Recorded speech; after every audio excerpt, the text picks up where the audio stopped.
Hello, guys. Welcome once more. It's another beautiful Friday, and we thank God for today.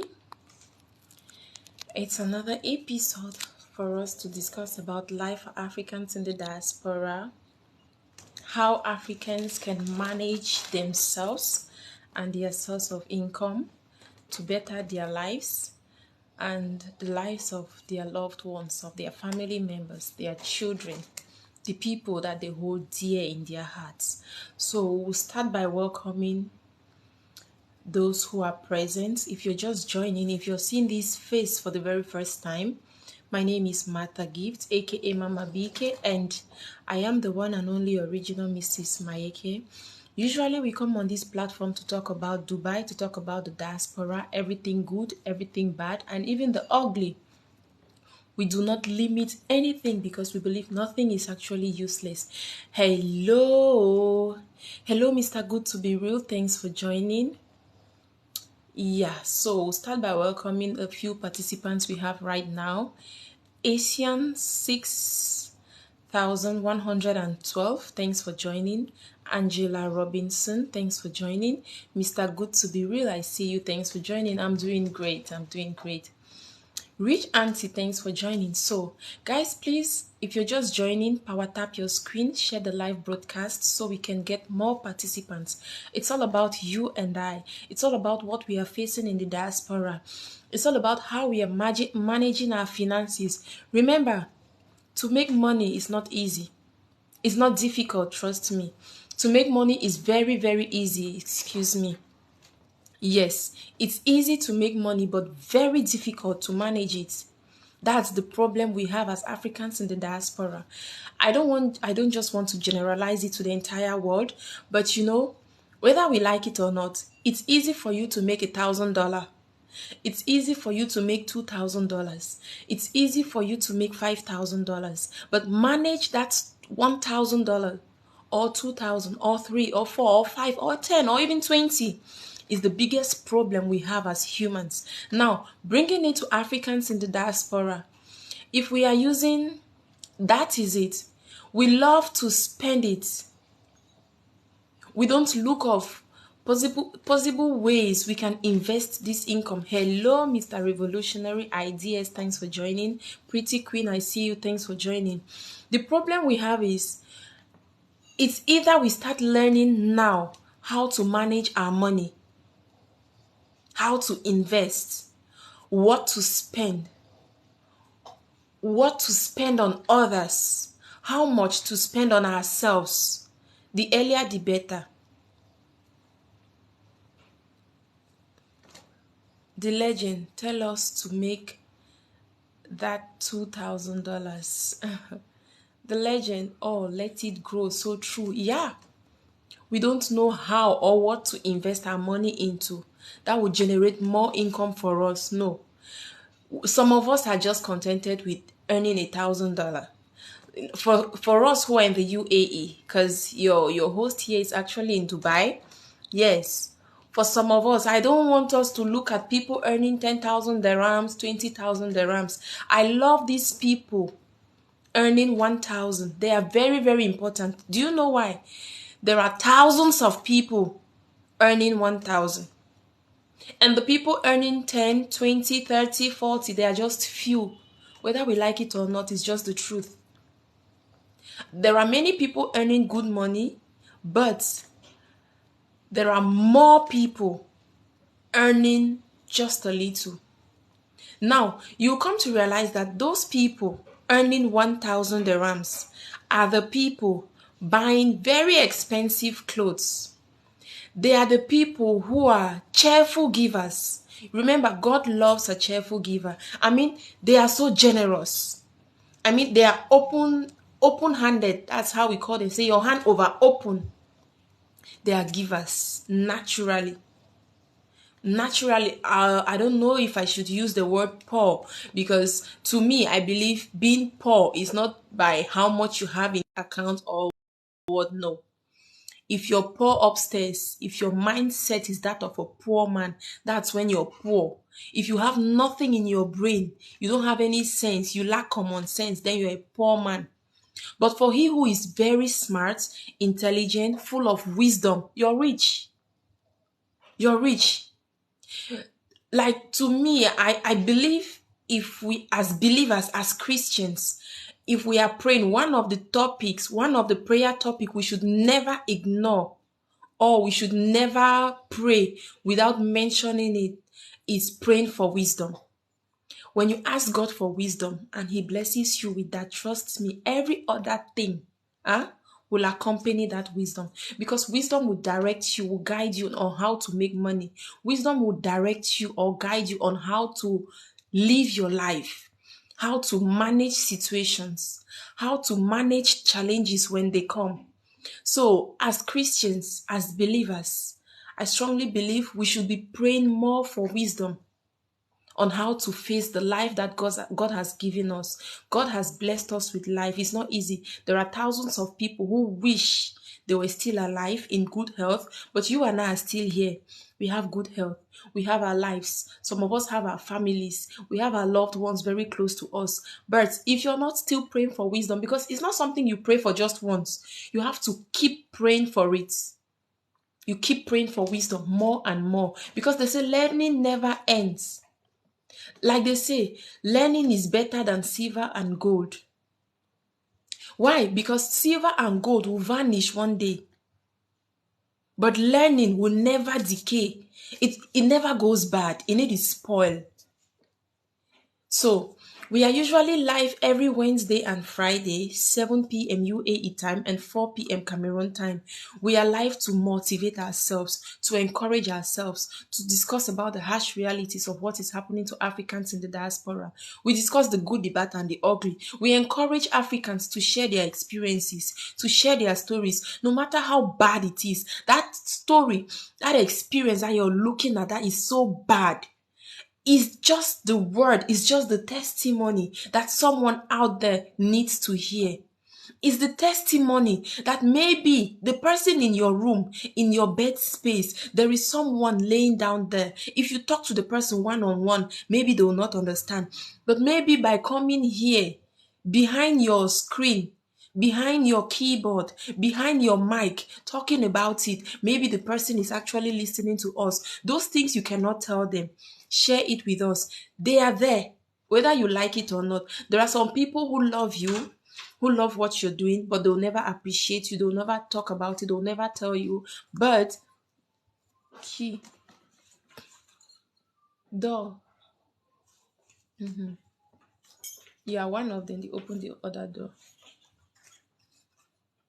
So we usually encourage people to share their experiences in the diaspora. Like anything, it could be the wherever you are, because we do not limit ourselves to UAE. We say yes, we are in the UAE, but there are thousands of Africans in the diaspora generally. It's not all about UAE. So by sharing your experience, thank you. Sorry, guys. So if you're interested in sharing your experience, you can tell me in the comment section, or you can send your request. But if you tell me in the comment section, obviously I'll be sending you an invite. Then you can join us and share whatever you have for us. It could either be you want to share how you managed to come to UAE or to wherever you are in the world. It could be you sharing your experience on how you managed to get a job. That's if you're actually working now. It could be you sharing how many years you've been working and how you've managed your finances, because we've come to realize there are thousands of people out there. They actually make money. We are so desperate to make money. We are all our mind is on, I want to make money, I want to make money. But we don't think of, but if I make this money, how am I going to manage it? If I make this money, am I just going to be a giver? How do I manage this money to better my life, to empower myself, to advance, to build myself, to impact more knowledge on myself?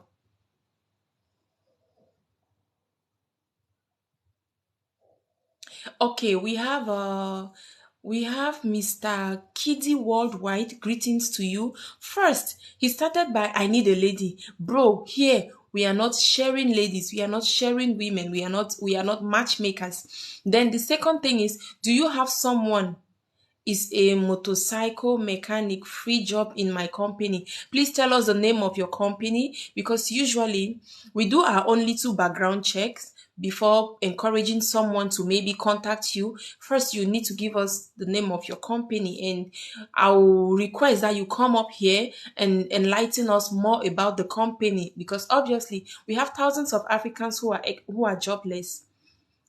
Expert motor alcos. Okay, I'm just going to jot it down.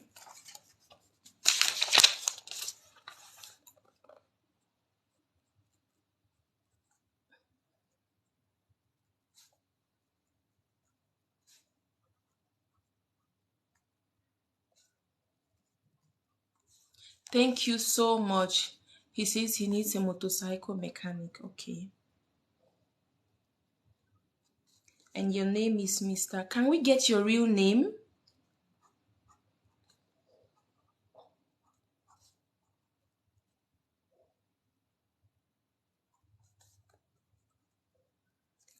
Thank you so much, sir. Okay. And another thing is, usually we encourage people, Africans in the diaspora, if you're holding a good position, maybe as a manager, as an accountant, as an HR, we encourage you that if there is an opening in your place of work, please, when we are live, you can come out here and tell us that there is an opening. You give us what is required, and we Africans who are jobless, who are seeking for jobs, they must surely contact you. We encourage people to do this in order to eliminate these people who call themselves agents, who take money from them, because we have come to realize that as Africans, I experienced it. I paid money to get a job, and it's usually not easy, because for a job seeker, for someone that left Africa to diaspora, to this our UAE in particular, it's not like we travel with money. Most of the times people leave Africa without money on them for upkeep. We just survive by the grace of God. And now, if you come and you're depriving us from getting a job, if you get anyone, I will give you location. I'm not an agent. It's free. Keep your money for food. Thank you so much, Mr. Kiddy Worldwide. We appreciate people like you, and we believe since God is the only one that rewards us for our kindness, God is going to reward you massively. That is it. We encourage people that if there is an opening in your place of work, come here and tell people we need two. Can you guys hear? They are actually looking for a motorcycle mechanic. That is it, right? Yes, motorcycle mechanic. It's a free job, guys, and they actually need two people. Just make sure you're qualified, you know what you can do, you can actually do it very well, and he's here willing to send you the location for free. These are just the kind of people we want in our society. These are the kind of people we want. We really do appreciate you, Mr. Kiddy.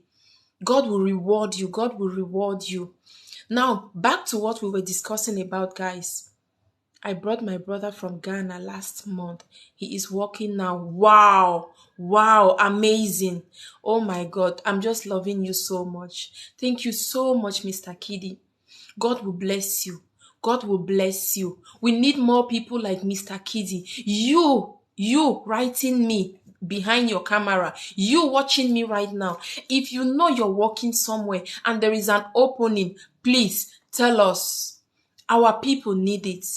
We need good people. We need kind people. Mr. Kiddy, I'm going to follow you after this. So if I find out, because I will make a video after this, if I could actually go down now and make a video so we can rapidly get someone, I would have done it. But we've started our life already, so I'll just continue. And I'm sure before morning, we'll get a motorcycle mechanic. Trust me. I am 100% sure. I'm positive about it. Yes, I'll follow you so I can be able to maybe get your number and give it to the person that I'm going to get. Since you say you need two persons, I can give it to the person that I will get, and they will contact you and get the location and every necessary information, and get a job. Like, I strongly believe God is going to reward you for your kindness. We need more people like you, Mr. Kiddy. Okay, back to our normal discussion. Um, Hello. I don't know if this is a Mr. or a Miss. Munira Hassan, 55. He says, sis, please, I'm looking for a job for 3 months now, still suffering. Bro, trust me, we all suffered. We all went through hell searching for a job. But one thing I'll tell you is never you lose faith in God. See, God is the one that gives. God is the one that takes. God is the one that gave me the courage to be able to mount my camera here and talk to you guys. Hello, Teacher B. I see you. Thanks for joining. We are back today to discuss about our financial transactions. We remember on Wednesday we couldn't do it. Yeah, so we agreed that we'll come here today and continue it, but something just came up. We have our brother here and there is an opening. They need two workers for a certain company here in Akos 4 as a motorcycle mechanics. So that's another thing we have to work on. And we have another person, Munira Hassan, 55, who is requesting that he has been here for 3 months now without a job. But Munira, I was talking to you before Teacher B came. See, keep searching, keep applying, like don't fail to apply. Go through your CV. Teacher B was here the other time. She was reiterating on how your CV should look like. Your CV should have keywords. I don't know the kind of job you're looking for, Mr. Munira Hassan. There are keywords that, as Teacher B told us the last time, that employers, that HRs are looking for. And if your CV doesn't carry some of those keywords, then your CV will never get to the HR. That's something I picked that day and I will never forget. I'll never forget. Again, Teacher B was here with us on Wednesday and she was giving us tips on how to manage our money. And one thing I picked that I'm going to start practicing from this month, from this end of month, she said, don't spend a dime of your salary without splitting the salary into different, should I say, portions or pockets. Now, she said she read it from The Richest Man from Babylon. I'm sure, Teacher B, please correct me if I'm wrong, because I'm really trying my best to, I usually reflect on everything you said. That this is actually the second time you're talking about this. I keep reflecting on it and I'm like, I just have to practice this time around because I want to get it right. If it's working for Sister B, then it's going to work for me. Hello, user. Well done, madam. Long time. Thank you so much. You don't actually have a name and I cannot start calling all the numbers we have here. Teacher B, I want to thank you for that teaching. You know, since Wednesday, I've been going through different, yes, she said bucket approach money management system. See, like, whether we like it or not, I am Simeon. Have you forgotten? Okay. Hello, Simeon. Check my picture. Okay, I'm surely going to check your picture. I'll check your picture, but I cannot do it right now. See, this is a secret that Teacher B shared with us. And trust me, there are people who will not give you this knowledge that Teacher B gave us for free. You will pay for it. Do you know that? You will pay for this knowledge Teacher B gave us. She actually took her time. She read that book. She has been practicing it. It's working for her. And she came to give us for free. Teacher B, I'm grateful. And I want my people to understand this. I myself, I'm telling myself, once I start practicing it, Teacher B, I'll make a video on it because I want people to do it more and more. I want all my fellow African brothers and sisters who are in the UAE and they are earning 1,000 dirhams to come out of that level, to start saving up, to start splitting the money, to start using the bucket approach money management system to manage their finances. Because my entire system just so much believes in this particular bucket management, bucket approach money management system, and I believe it's going to work for us. Because if you actually split this money into the different buckets, like she said, your was it your pension, or let me call it your retirement bucket, like that one makes me feel so good. It means If you keep saving up, even if it is just 10 dirhams from today, your old age, you'll not be depending on your children. Like, you just go now to that your particular bucket. And at least it can give you something to start, maybe an investment. Considering maybe all through your life you did not invest on anything. Teacher B, I don't know. If you want to say something about it again, you can come, please. Yes, please. Teacher B, please. Please. Me, I will practice it. And once I practice it, I must do videos. I'm not saying one on it. And excitement that will be in me, the satisfaction. That's just the way I'm going to explain it to people. Hello, Teacher B. Hi, Gift. Good evening. Good evening to you. Thanks for joining. Hope you're doing great. I'm good. I'm good. Actually, I was just thinking, since we are still starting, we could just wait for more people to come, and Yeah, then I can, like really give a valid explanation when we have yeah, more people here. yeah. We really Maybe do we'll wait. need a B. Trust me, because I strongly believe, assuming we have people, even if they are just earning that 1,000 that we are saying it's small, if they Yeah, know how to manage it, trust yeah. me, trust me. You can still save something, That and is it. and you can justify where the money is going. Yes. Like, You're accountable for your money. yeah, when you spoke about it on Wednesday, I couldn't sleep. I kept on thinking, and I was like, but it's true. I need to know how I spend every dime of my money. All Yeah, my dirhams, even if it is 1 dirhams, I should know how it is being spent. Though I'm the one yeah. spending it, but most of the times we cannot be You accountable. cannot account. Yes. Yeah. You get paid on the 29th, by the 4th of the next month, you're broke. And you're like, where did the money go? Mhm. And Yeah. sometimes we shamelessly tell people about it. Do you know that? Like, Yeah. can you believe I was paid just 5 days ago and it's finished? I can't even explain. That's stupidity. Like, you made me realize it's stupidity. Yeah. Yeah, So yeah.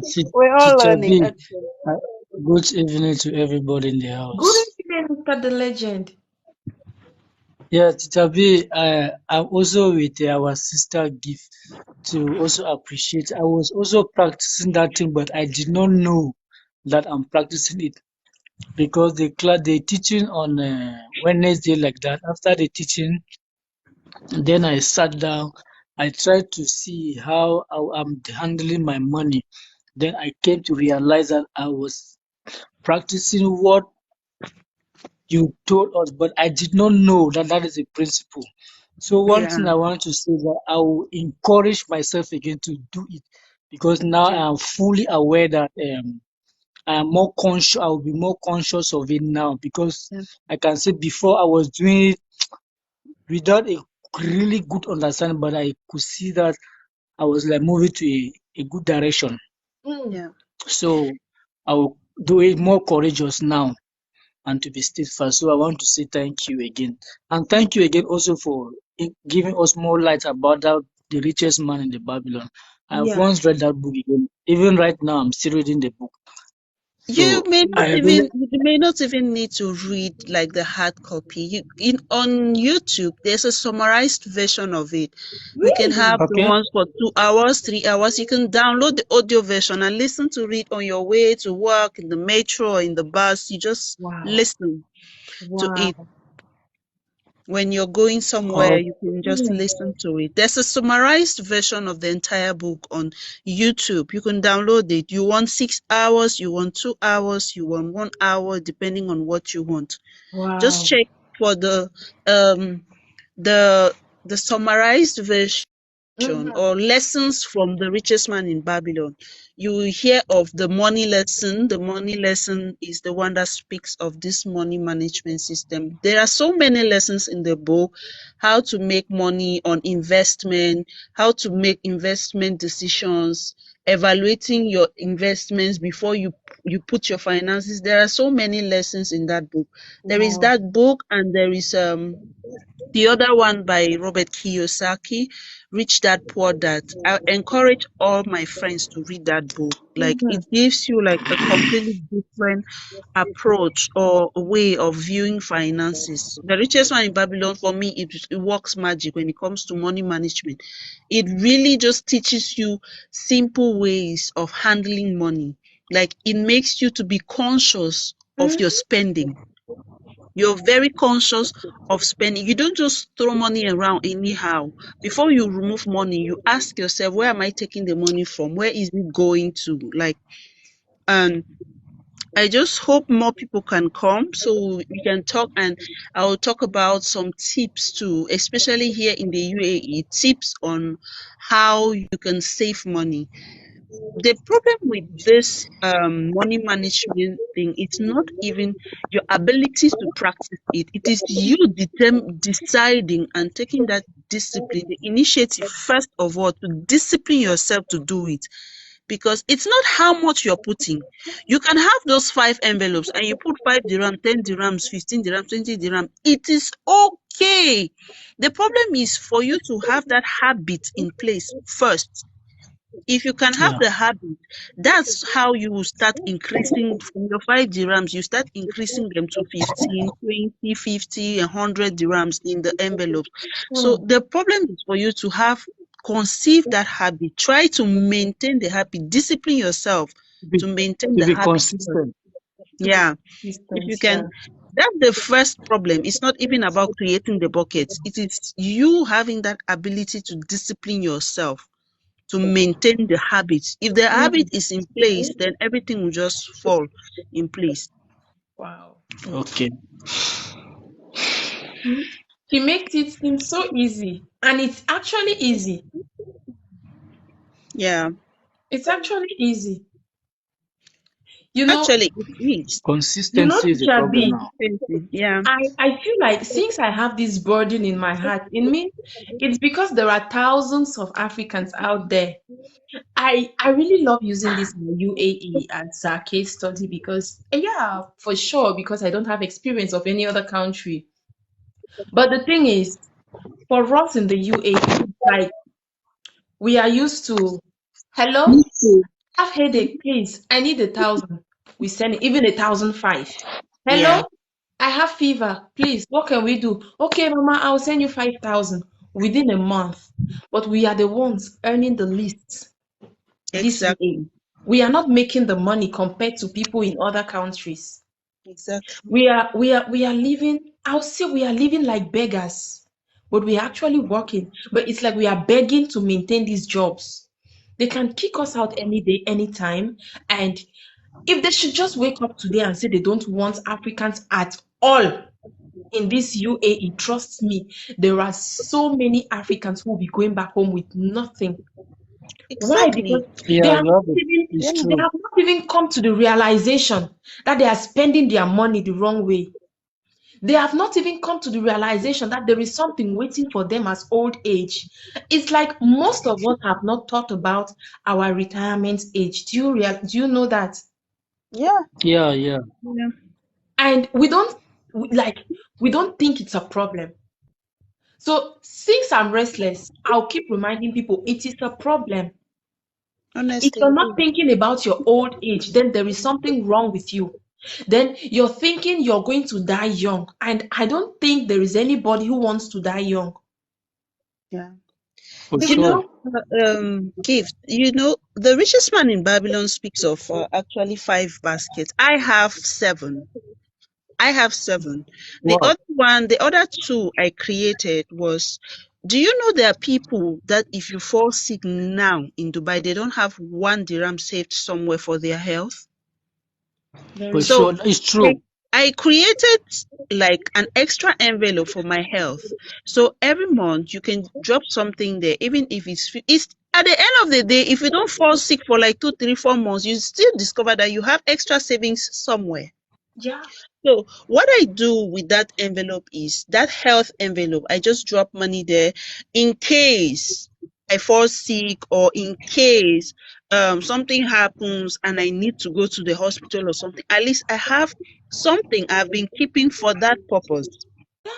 And then the other envelope, I do this at the beginning of the year.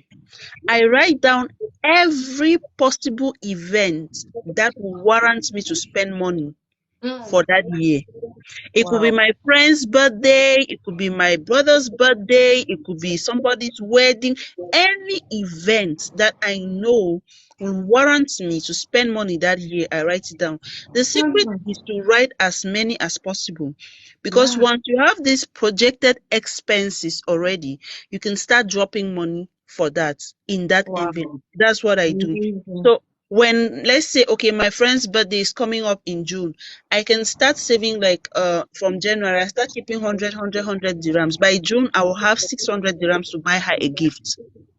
And you can And buy I won't any feel gift of it your choice. when Yeah. salary for May comes. I won't feel it that I need to take out money to buy my friend a gift, because I had prepared earlier from the beginning of the year for that. So when Mm. I get to that day, I check in that envelope. Okay, I have some money here. I can take maybe 100 dirham. I buy her a handbag. I keep the 500 there for the next possible event that will be occurring in my life that I will need to spend. So by so being, I am keeping my money management system intact, and I am not.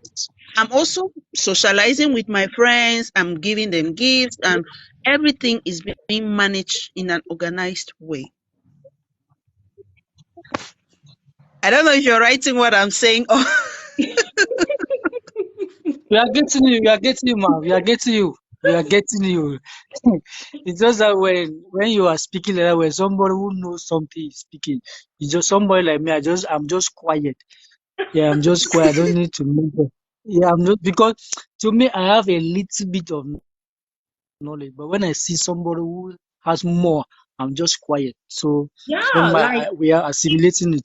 if she can actually prepare herself from January for a birthday, you said like in June or July, right? I'm Like telling you. it's amazing, yeah, to me. Because at the end of yeah, the day, you can get any gift of your choice without even feeling the weight exactly. I of don't feel the removing such burden. amount of money. You get it. Exactly. You see, you Wow. don't get to feel the burden once And you've already had it in mind already. yeah, that's That's it, when we talk of, Teacher B. And remember, on Wednesday, while we were discussing, we're talking about for people earning like 1,000 dirhams, and you hmm, have family members back home, you need to yeah. take care of them every month. You need to send something for them. I really want us to talk about this more because, see, I'm even thinking that I'm going to do series. I don't know. I don't know how possible is that, but I need to do series on this thing. Trust me, like it's just a whole lot, and people don't take it seriously. And the thing is, for us Africans, usually when they give us something for free, we don't Yeah, appreciate you it. don't value it. Yes, we don't value it. We think it's useless. We think this person is, should I say, senseless. This person is just Yeah, wasting his or her time. yeah. So There are since people we are that will here, pay to get this knowledge. Honestly. that is it. They are not actually paying to get this knowledge. Now you gave us for free. And trust me, people don't even want to hear it. Some people will be feeling like it's because you're stingy. Do you know that? Some Yeah. people will be like, if you must take your salary and you want to split it and put it in the different all the buckets, it means at the end of the day there will be nothing to give out to the poor, as they will put it in quotes. But trust me, you cannot like You kindness is good. It's please good to share, everyone. but you don't share at the expense of your own health, your own self, your own future, your own career, your own life. You don't sell out your destiny and you remain on the same spot because you want to be called a kind man, a kind woman, a generous person. I said something here on Wednesday regarding giving and giving to people. When you give to people to the extent that you're sacrificing yourself, you're making the person a thief without knowing, because that Hmm. person is stealing from you what you need, but they don't even know. Yeah. You don't have enough money, but you're giving and giving and giving when you don't even have. I said something, money is like, it's like perfume. You are holding the bottle, you're spraying it on people, but You cannot spray it up to the level where you don't have again. You need to keep your source. You need to keep your source. You need to keep your cup full. So what comes out of the cup is what you give to people. When you have filled your money basket, you can create maybe a basket for unforeseen circumstances where you'll be giving money to people. It depends on you. You can create even up to 7 or 8 of this basket. I'm just giving you the five. I said richest man in Babylon talks of 5. I have 7 for myself. I added the 2 extra ones just for that. And in case someone asks me to send money, I budget myself. I think of every possible expense that I can Mm. have for that month. I write it down. Maybe I need to send money to my grandma or Wow. someone. I write all those expenses down. So I actually know when my salary comes, this is where the money that will be moving from me is coming from. This is where it is going. Yeah. So I'm seeing how the money is, I'm in control of the money flowing from me. Mm. That's the only way I can have that control. But if I Mm. just let it go when someone calls me, I need to. There are sometimes you think I don't have family members. I have a grandmother I'm taking care of. I have a niece I'm paying her fee. I also have expenses, but all these things have been budgeted. They have purses that I drop Mm. money in. Like September, I already have a purse for her September school fees going, already loading. So by Mm. then, I will not feel like I need to take. It's difficult to remove a huge amount of money from your one-time salary, but Mm. when you take bits from your monthly salaries, you won't feel it that much. Like Yeah. school is, if you're married, your own purses will be, it's a completely different scenario. If you're a married person, the way I will explain this thing to you will be completely different because you have different things you are taking care of. Maybe Mm. housing, children, all your own expenses are and what I'm saying will work better for someone that is single or you're still trying to hustle your life.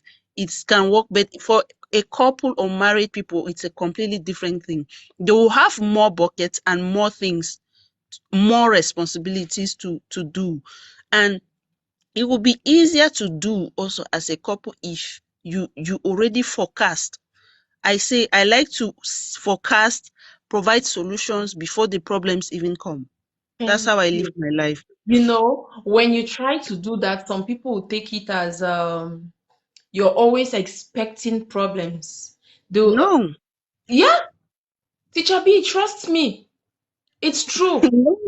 Yeah, See, I know people will understand it that way, yes. but it's it's not like I'm expecting a problem. I want to be ready should in case if it does not for example my health basket, right?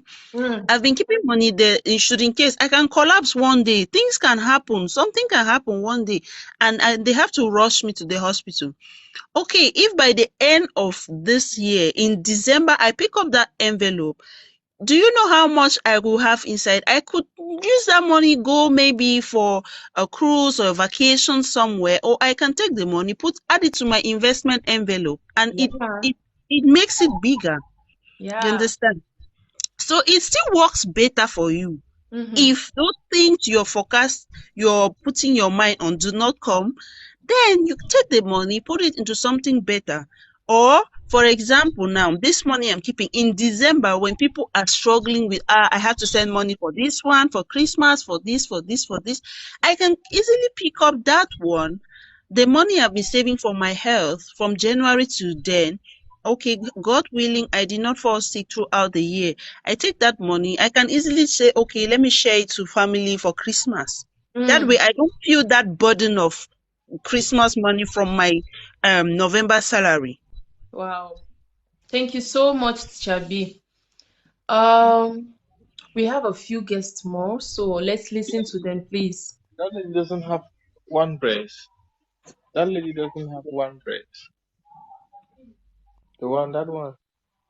What? Her one breast is, she don't look. She, Hello, Carlin. Are you with us? Alright, so sorry, I was somewhere. Sorry. Okay. I've been listening to your conversation. Yeah, Thanks I'm for quite thrilled joining. by it. Yeah. Mm, I like the way the lady is making her analysis on money, Mm, and one of the reasons why we hold money is for precautionary motives, for unforeseen circumstances, and for day to day, yeah, for day to day running of our businesses. So it's quite like it's smart if you can, if there is a precautionary motives and unforeseen circumstances, then it's quite fair and thoughtful for us to draw our plan, our daily plan, and be able to, to save money for these purposes. So I mm, think the people that usually see that maybe they see that we forecast problem like we are expecting for problem is because they do not know the rules of money. So once you okay. know the role of money, you'll be able to make your analysis to avoid any future, you know, expectation or something Mm. like that. So the lady is quite right, and I'm absorbing it. Thank you so much, Mr. Khalid, for your contribution. And it's true. All those people who don't want to accept the facts of how money, or let me say the rules of money, they are the ones who always complain when you try to forecast, and it's really true. So we'll move to the next speaker. Thank you so much. We appreciate you. I guess it's your first time, and we pray you keep coming because usually we have one and the same topic. It's all about life for Africans in the diaspora. But this is a very broad topic. It gives birth to little subtopics, let me put it that way. And we go about discussing almost about everything about us being out here in another man's country, how we struggle, how we make our money, how we manage it, how we take care of the people back home, how we take care of ourselves, and the kind of jobs we do, and what we've experienced in those jobs. It's usually not easy, but we are there. So we really do appreciate you. Let's move to the next speaker. Hello, Mr. Chumatex. Thanks for unmuting yourself. Good evening, everybody. Can you hear me clear? Yes, yes. Yeah. Good Thanks for evening, joining everybody. again. Thank you. You were not with us on Wednesday, I guess. Yes, on Wednesday I'm absent. Yeah, I didn't see you. I was, yeah, I was very busy on Wednesday. Okay, but we are glad you're back. Teacher B was saying something. Say unless for the married people. See, it worked perfectly for the married people, Yeah. mostly because I can use myself as an example. Once you have your contingency plan keep aside, that money from contingency do help. Is very very vital, so it's work generally to everybody, but people do call us name. We have name. If you don't know the name, I know the name. You always negative thoughts, you always thinking negative. That's our name. I decided You, to answer the name. Mr. Chumatek, I didn't want to use those words. I decided to answer that name, no problem. You know, I do the same thing, and they always refer to me as you've come again with those negative thoughts. That's my name. I say it's my name. No problem. I accepted it. It's, when you come with the name, babe, as initial stage, I was very angry. Say which kind I'm trying to, make myself comfortable. Not to maybe take me unaware. I hate taking me Preparing unaware. yourself ahead of time. I hate taking me unaware. You see, unaware, I'm very, very aggressive about that. So I prepare myself on time. So when I do that to people, when I try to tell them, see, this way, let's do it this way, they see it, you're always having a negative thought. But in life, it's two things, good or bad. One, life is all about two. It's either you give birth to good thing or bad thing. One must happen to someone. So when you are thinking twice, people always say negative thought, negative thought. But that's how to survive or succeed in life. If you are going anywhere you want to go, if you want to travel, think about where I'm I'll going give to. you that name, don't How am I worry. going to cope there?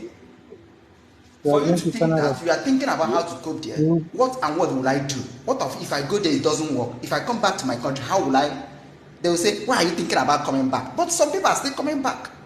Mm-hmm. They'll just tell you, just focus, just go. No, if you think about front, think about back also, because it can happen to anybody. About our life here in Dubai, I can say Dubai is like upgraded Africa. Our own suffer, just I don't know whether it's too much. It can't compare to other countries. So we staying here, we have to be very careful, because any strided thing you feel as in woefully. You cannot even have stay, you cannot even have maybe somebody to support you. Nobody support each other, so you have to be very careful. Plan your plan, not allow anybody to plan your plan for you. You are the one to plan it, so whatever name they give you, answer that name with proud. Yeah. Accept it and move on with your life. That is something I was doing this month. Honestly, I don't know that I've used my contingency money. So I wanted to go to the place I normally keep money. The nurse, I said, wow, this month I did not even put any money. I was angry about myself. So when she was saying this thing, I laughed. I said, Cho, this is exactly what I'm doing. So in a month, if I have anything that may be unaware, I cannot feel it. I will just go there and take money. I will not touch myself, because the salary has already planned on where to go to and where to go to. So if anything make me to touch it, it will affect my another plan. So in order not to affect my another plan, I make sure that money for circumstances must be there. Wow. Some say you are too much principles. Life is all about principles. You have to lay a principle to succeed. So we have already decided to answer the name negative thoughts. No problem. Accepted. So let me just give chance to another person. Wow. Thank you so much, Mr. Chumatex. We pray you don't skip again. Keep coming. Keep coming. We need people like No you to problem. keep confirming. You're always here and you always contribute. And this show cannot run without people like you. It's because of your contributions, the contributions of people like Teacher B, the legend, and all those who usually come here to participate. Today, Mr. Khalil has joined. This is Shano here. He has come to join. If you guys are not here, maybe to add your own few words to what I am sharing and what others are sharing, then there is no show. Then we are not helping each other. Then maybe we don't even have the opportunity to discuss about our finances today. Wednesday and today has made me realize that there are some things I've not been doing the right way, especially when it comes to, because I used to start spending my salary without even I don't split anything. I don't, no, no, no, no. As far as I know, I have to do this. Once I get it, whoop, that's it. I said And this at the month I end of was the day, angry. yeah, at the end of the day, I feel No, no, no. frustrated because I'm like, I cannot give an account of how I have spent this money. See that And accountability, very important, sir. that is it. Don't joke with it. Mr. Chumatex, the thing is, like, at the end of the day, I always feel that burning desire in me to give an account. And if I cannot do it, I start blaming myself. Like, I start hating myself. I start insulting myself. Yes, Mr. Adetobi, please add your voice, please. It's not little. Please, it's not little. Our voices are very important. Our voices are very important. I only realized that when I got up to 20,000 followers. I realized indeed nobody is insignificant. Nobody. Because I started this thing like a joke. Whenever I just see something and I'm like, but this thing should not be like this, I come out here and make my videos. If I go to work and something happens and I'm like, but this went this way, if they had done it this other way, things would have not gone the way they went. I come out here and make my videos and I get people. Oh, my sister, you're not alone. Oh, my brother, you're not alone. When someone shares their experience with me, I bring it here. You guys, you give your advice, your contributions, you add all your words. And at the end of the day, I realize, like, he's not the only one experiencing what he's experiencing. I am not the only one facing whatever is happening to me. Teacher B is not the only one practicing this. Now we all want to practice just Oh my goodness. So please don't say little, please. Your voice is huge and we love it. Please, Mr. Shano, please, you've got the mic. Yeah, well, good evening once more to everyone. Good evening. Thanks for joining. Yeah, thank you. Actually, uh, the discussion here is very important, and I really love such a discussion because I have great points to add in order to make pursue reasons too. Because our goal now in life is to have financial independence. It's not by getting up one morning to go and knock your neighbor's house saying you should borrow you 100K, you want to go do something. When you have it, you give him back. It's so nasty and childish. So that's our goal. Our goal is to eliminate all those demands and focus on our own personal pockets. Because first thing, I, will- I was watching a video on TikTok yesterday, and one man said, "Why is it that you're working in a company?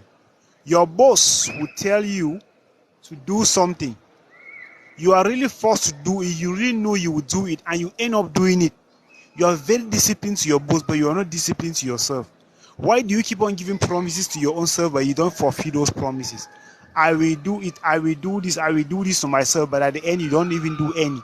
But when your boss say, do this, do that, you do everything.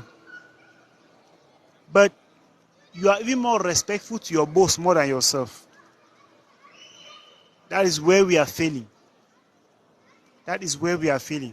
When you respect your boss, I didn't say don't respect your boss. Respect your boss very well, but also respect your decisions, because your decision is 50% of your financial growth.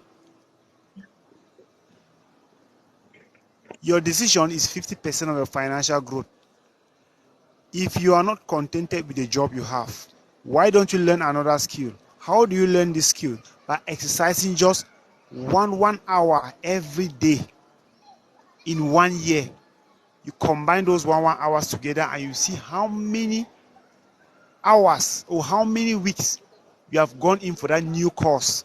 At the end of the year, you will notice that you are a professional in that course, but you didn't pay any money. You just use your Wi-Fi in your room just to exercise that one hour.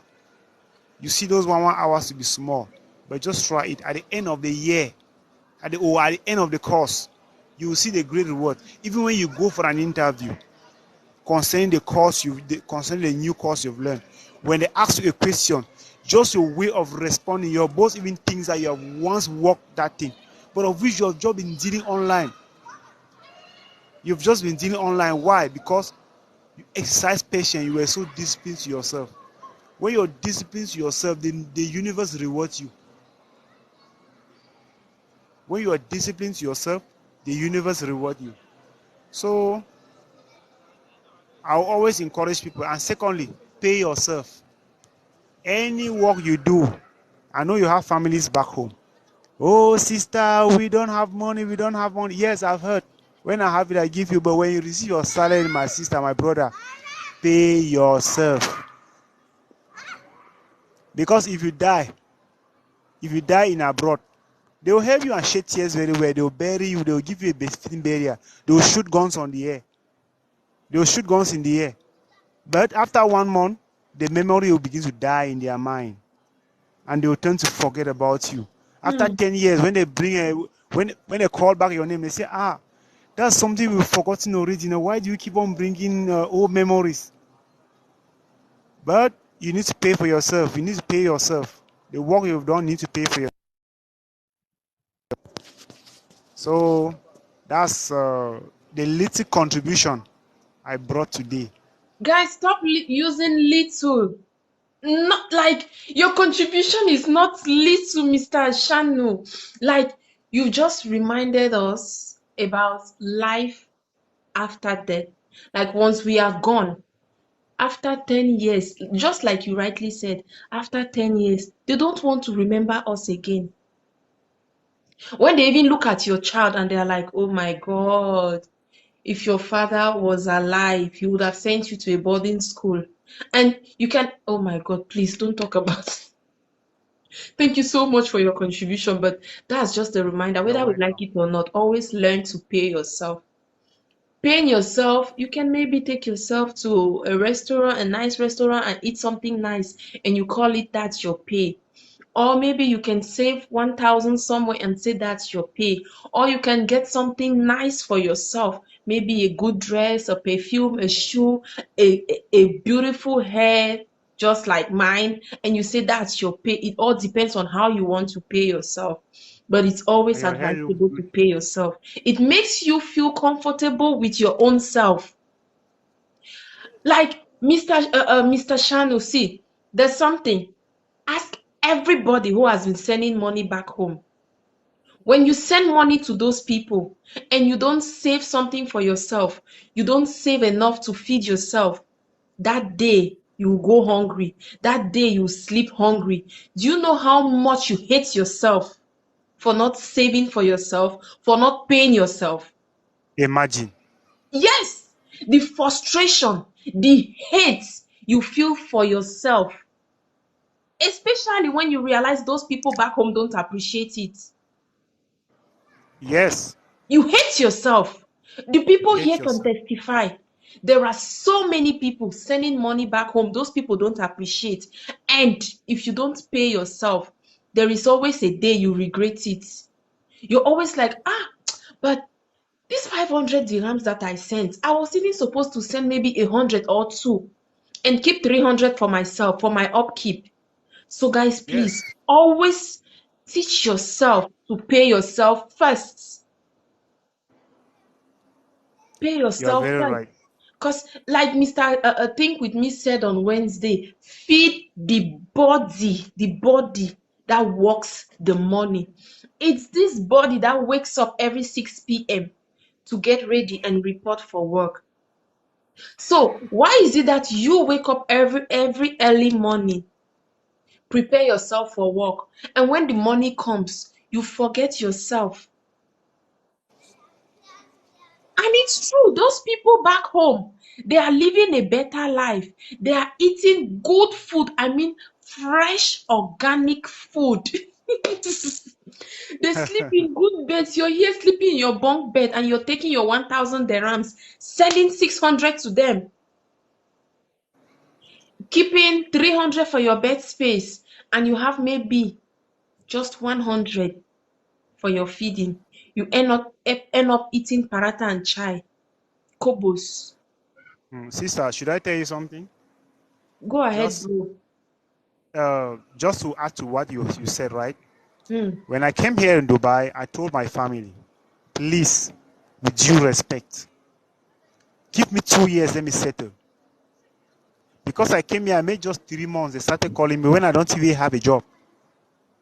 They began laying their financial problem. I said, no, that's not my problem. Before before anything, before money, we existed before money. How are we solving our problems? So don't behave like if money is not there, you will not live. I am not God. I am also a human being like you. So give me 2 years. I made just 1 year in Dubai. The last time when I was sending something, they were not the one who asked for it. I just said, no, let me really send them something.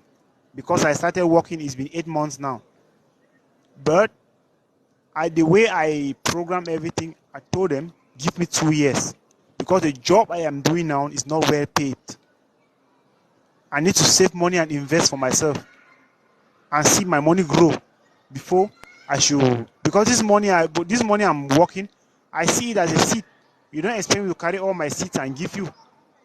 On the days of harvest, when people will be harvesting, what will I really harvest? So I told them, like, give me chance, let me work money, invest.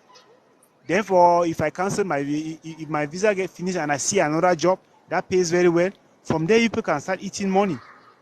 Okay. That's how I Can told I? them to be. Thank you.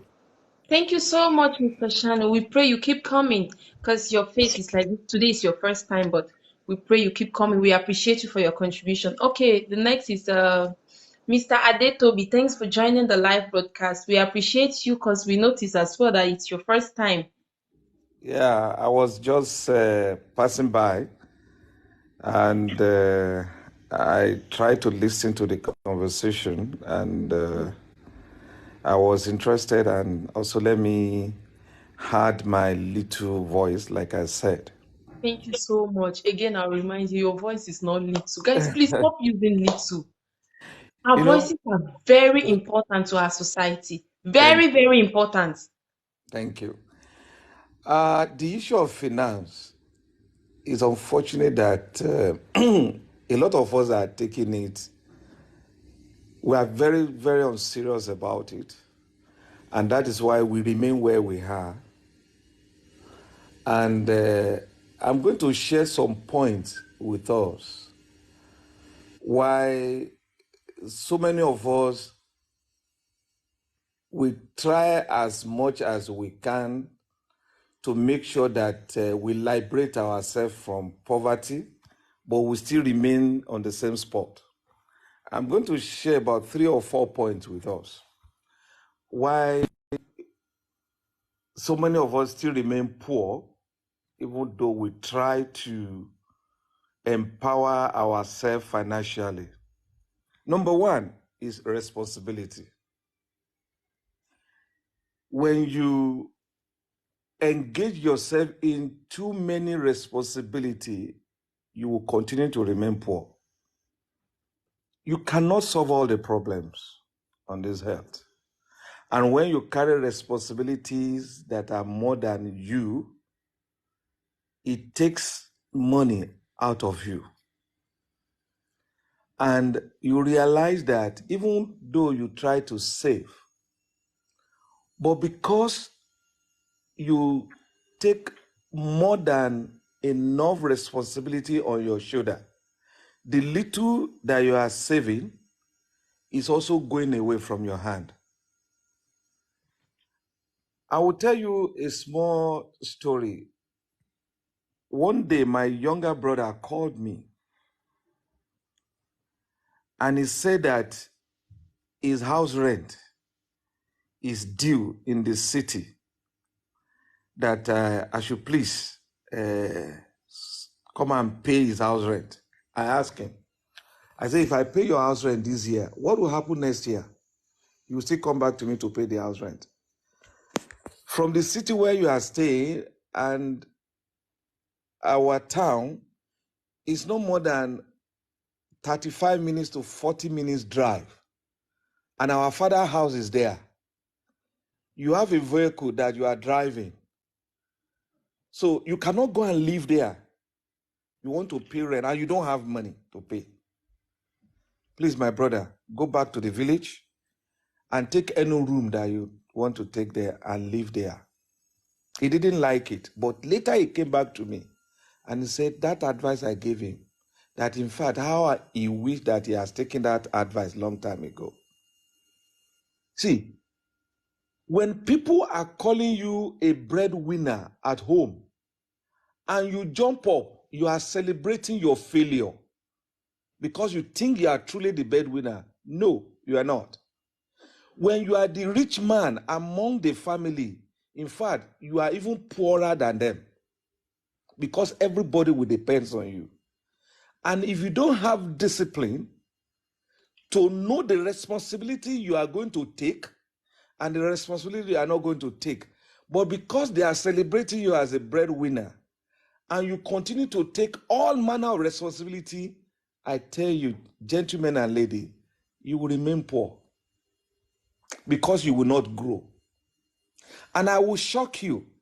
These same people that you are supporting today, tomorrow when you don't have anything, they are the first that will challenge you that who did you help and what did you do? They are the same people. I realized when I was in Nigeria, my younger brother, he stumbled on my bank statement one day. This is a guy that is aware that I've been working for a long time. And this is a guy that I trained in the university. This is a guy that when he finished his youth service, I asked him to come and stay with me. The same guy stumbled on my bank statement. You know, we normally use this account booklet. And they will write the balance. Once you withdraw some money, they will write your balance there and stamp it. So he stumbled on it. He looked at it. The whole money I had in that account was, I think it was 120,000 then. He looked at me. He said, brother, this is all the money you have in your account. This is small now. Since all the years you have been working. I felt bad. And I told him, I said, you will not understand until when you start working. When he started working, he came back to me. I said, that he was sorry that question he asked. That there are responsibilities. That he now understand why I could not grow my account more than that. I want to tell you, when you take all manner of responsibility on your head, family this, family that, friend this, friend that, relations here and there, you take all responsibility, you will remain poor. Number two, some of us doesn't even know how to manage money. There are 3 ways, but most of us will concentrate on 2. And when you concentrate on 2, you will still remain poor. You know how to spend money, number 1. You know how to save money. And the third one, to invest money. These are the 3 things. How to treat money. Spend, save, and invest. If you are a man or a woman that knows how to spend money, anything that comes your way, you buy, you will remain poor. Everything, every goddamn thing that you see on people that looks beautiful on them, you want to get it. Or whatever that appeals to you, you want to get it. You remain poor. Some people, yes, they know how to spend money and they also know how to spend. But because they have the attitude of saving, but they ended up spending what they save. You know the other, I must save. They've told me that I have to save. But your intention is you save to spend.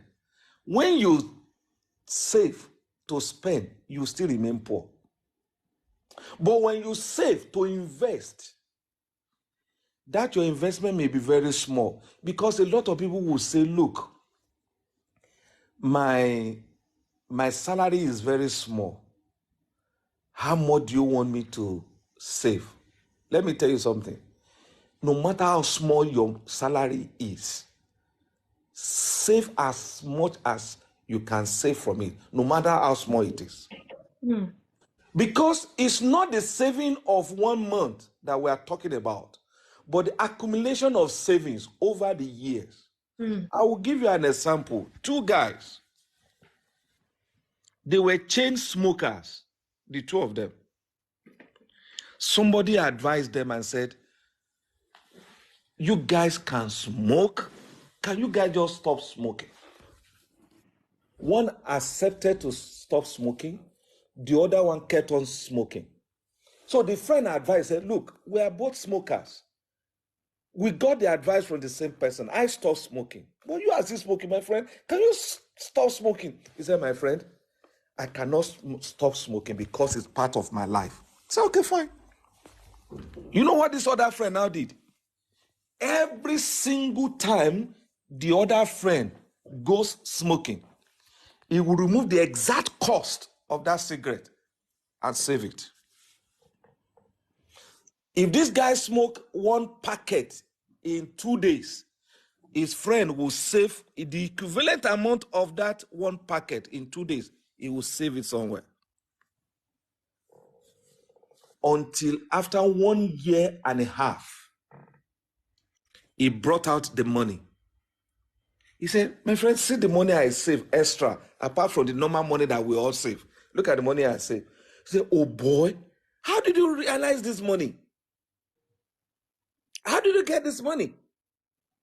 He said, my friend, that is the exact amount of money you have smoked out of your life. He couldn't believe it.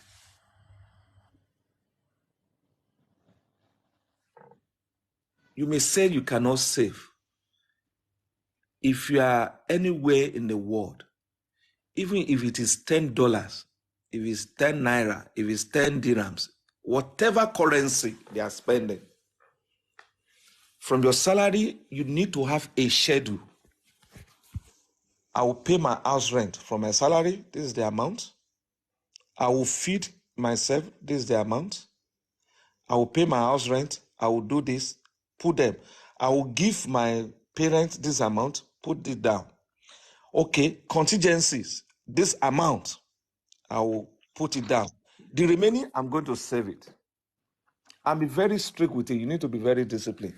Once you finish spending your contingency, whatever that is coming, move it to the next month.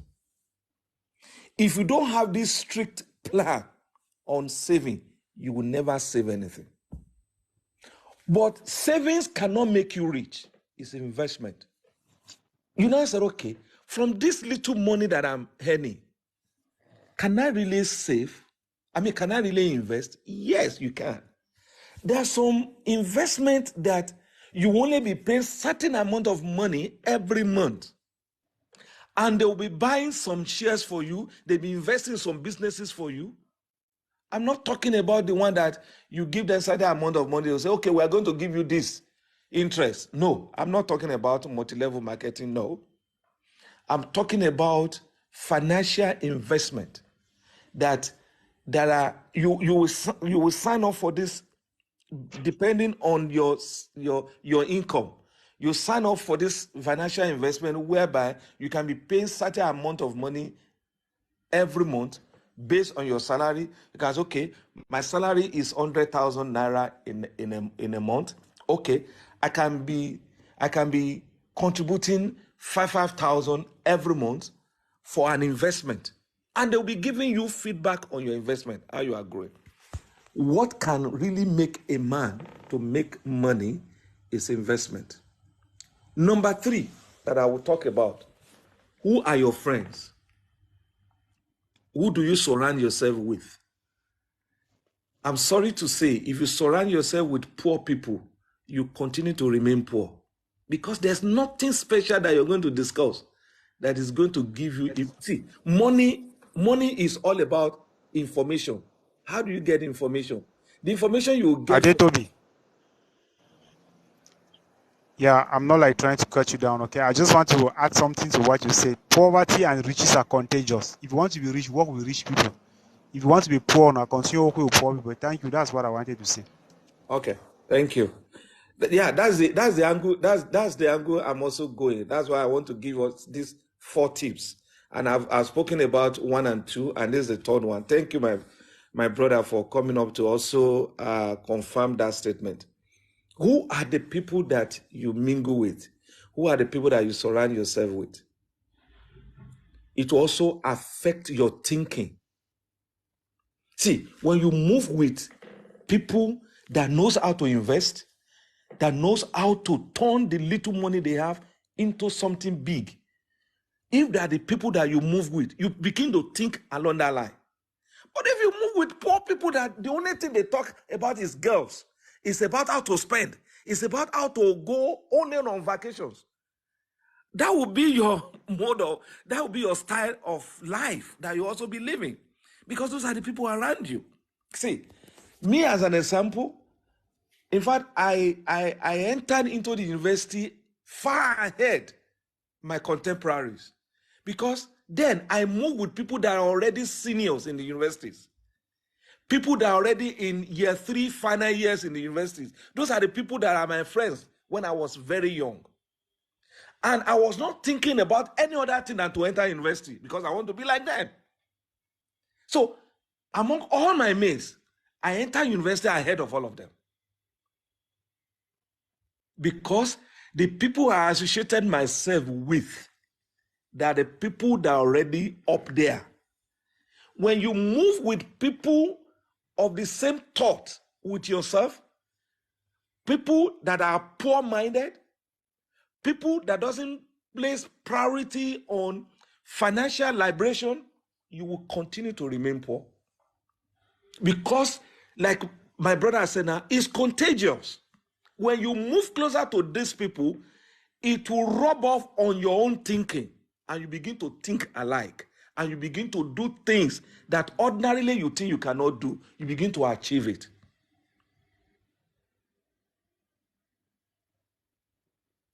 So you need to know what kind of people that you have around you and what kind of people that you mingle with. Now, number 4, and the last one I will talk about, is this mentality that I need money to make money. It is a lie. It is a lie. If you believe that, oh, until when I get money, that is when I can get rich, it's a lie. It is not true. And we need to dissociate ourselves from this thought so that we can be financially liberated. In fact, it becomes much easier these days through these social media we are talking about. First of all, you need to identify the gift that you have, the needs of the people. Can you provide solution to the needs of the people? You don't need money to do that. What do people need? What talent do you have? You could see somebody that I went to the mall one day, I saw a lady. My goodness, if you see the way this lady did her makeup, it was exceptionally brilliant and beautiful. I called her. I said, excuse me, where are you from? She said she's in Nigeria. I said, wow, this your makeup is very beautiful. You did it yourself or somebody did it on you? She said she did it herself. Imagine how many people has that kind of talent to do makeup for themselves. Imagine you just open your social media channel and teaching people how to do makeup. You are showing them how to do it. You have followers. You have people following you. You have people that will even DM you and say, which city are you? I'm in the same city with you. Can you come and do this for me? Tell me, people that now believe that you need money to make money, is that statement true? It's not true. First, you need to identify what are the problems that you want to bring solution to. If you have the solution, go all out for it and you make money from it. So let me stop there. I don't know if there are questions and I can answer. Thank you very much, everybody. Thank you so much, Mr. Adetobi. Please, if you have any questions for Mr. Adetobi, you can leave it in the comment section and he will come back and answer you. Mr. Think With Me, thanks for joining. Teacher B wanted to explain to us again what she explained the last time on Wednesday. So we'll just give her an opportunity to do that, and then you do the closing for us. You end the show for us. Hello, Teacher B. Hi. When you Toby, sorry, I don't know if that's the correct pronunciation. When he was talking, I got some words, something very important. He spoke about your association, your networking with people. Yeah. It's something very powerful that most of us here in UAE, we really need to learn. Friends, the kind of friends you're making in your life is very important. I have two sets of friends. My friends are divided into two groups. I have people I'm pulling and people that are pushing me.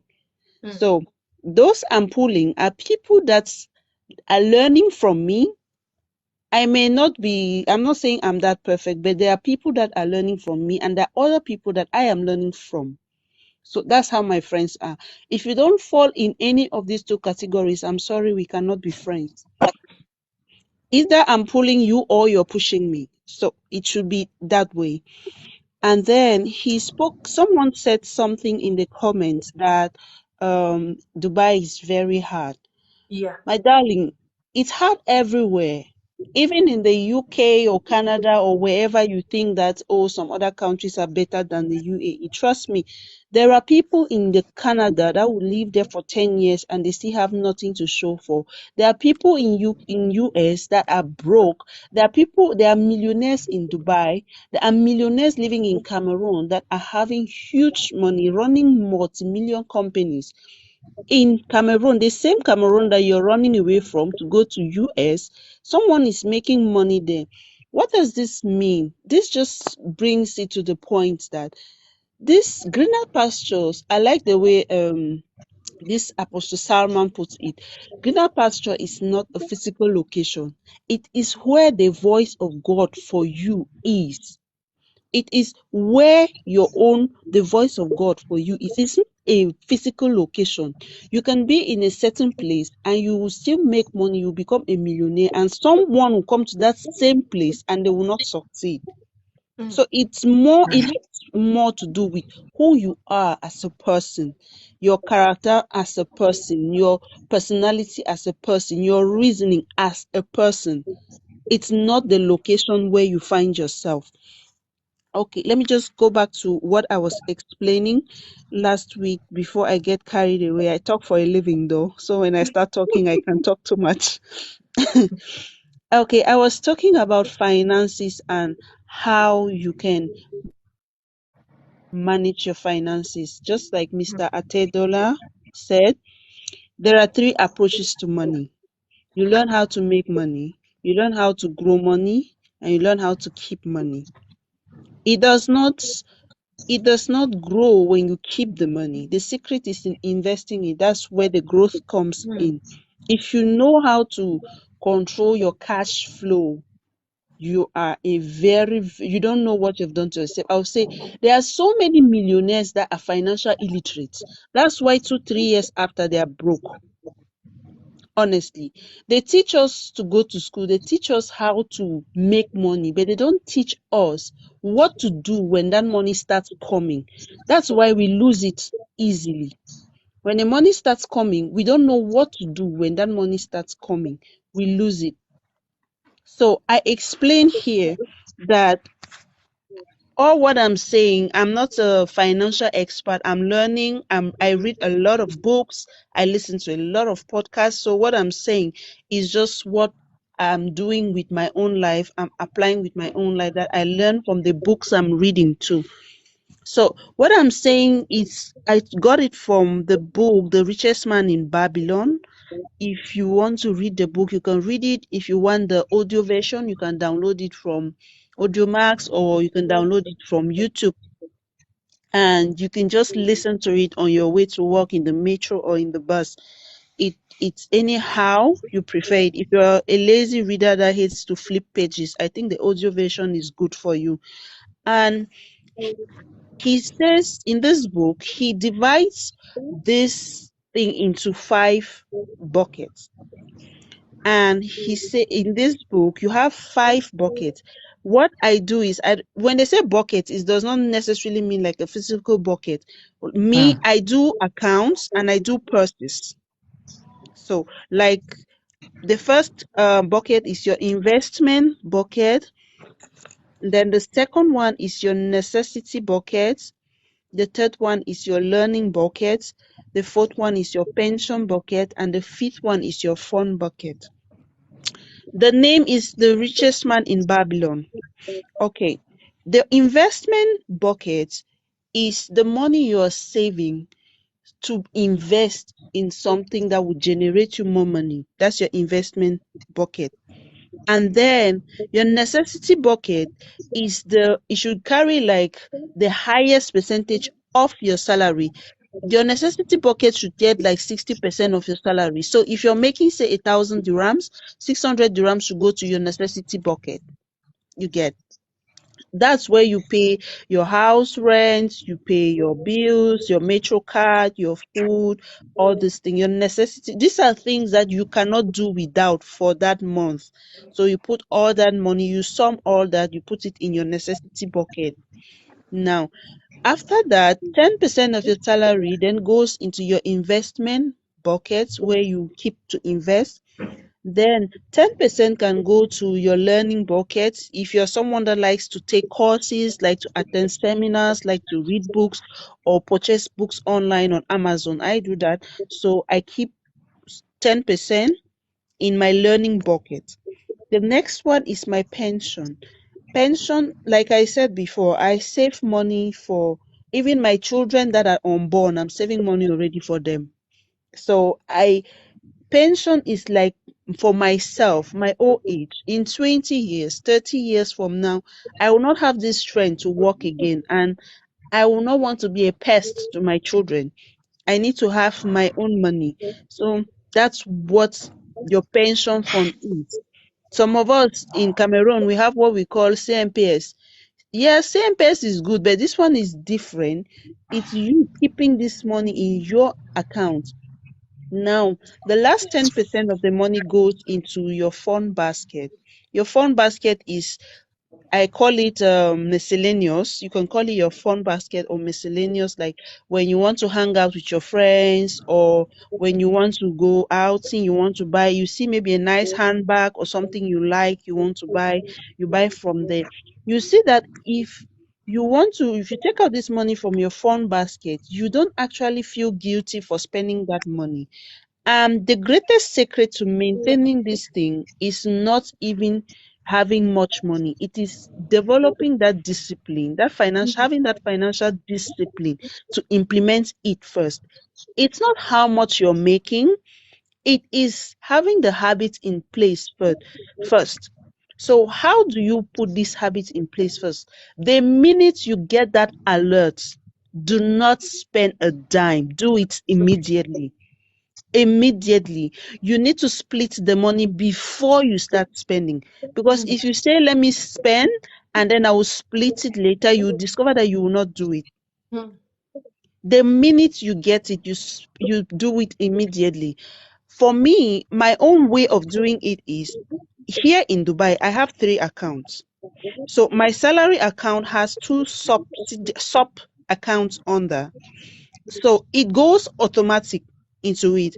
You can go to your bank and tell them that, okay, I need you to place a standing order on my account that whenever my salary gets into my account, 10% of this money should go to this account, 10% should go to this account. So it's an order. Immediately the salary drops, money drops into that account. It splits like that, automatic.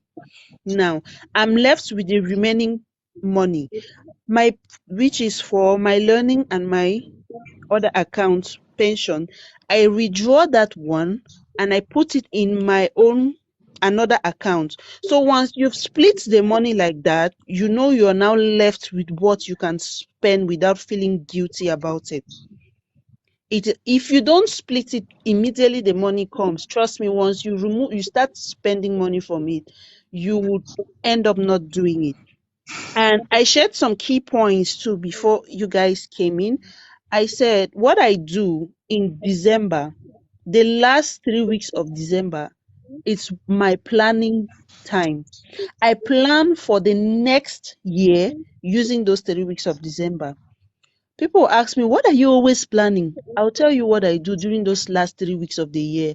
I evaluate my life throughout the year. I evaluate my finances. I evaluate every detail of these things, and that is what helps me forecast for the next year.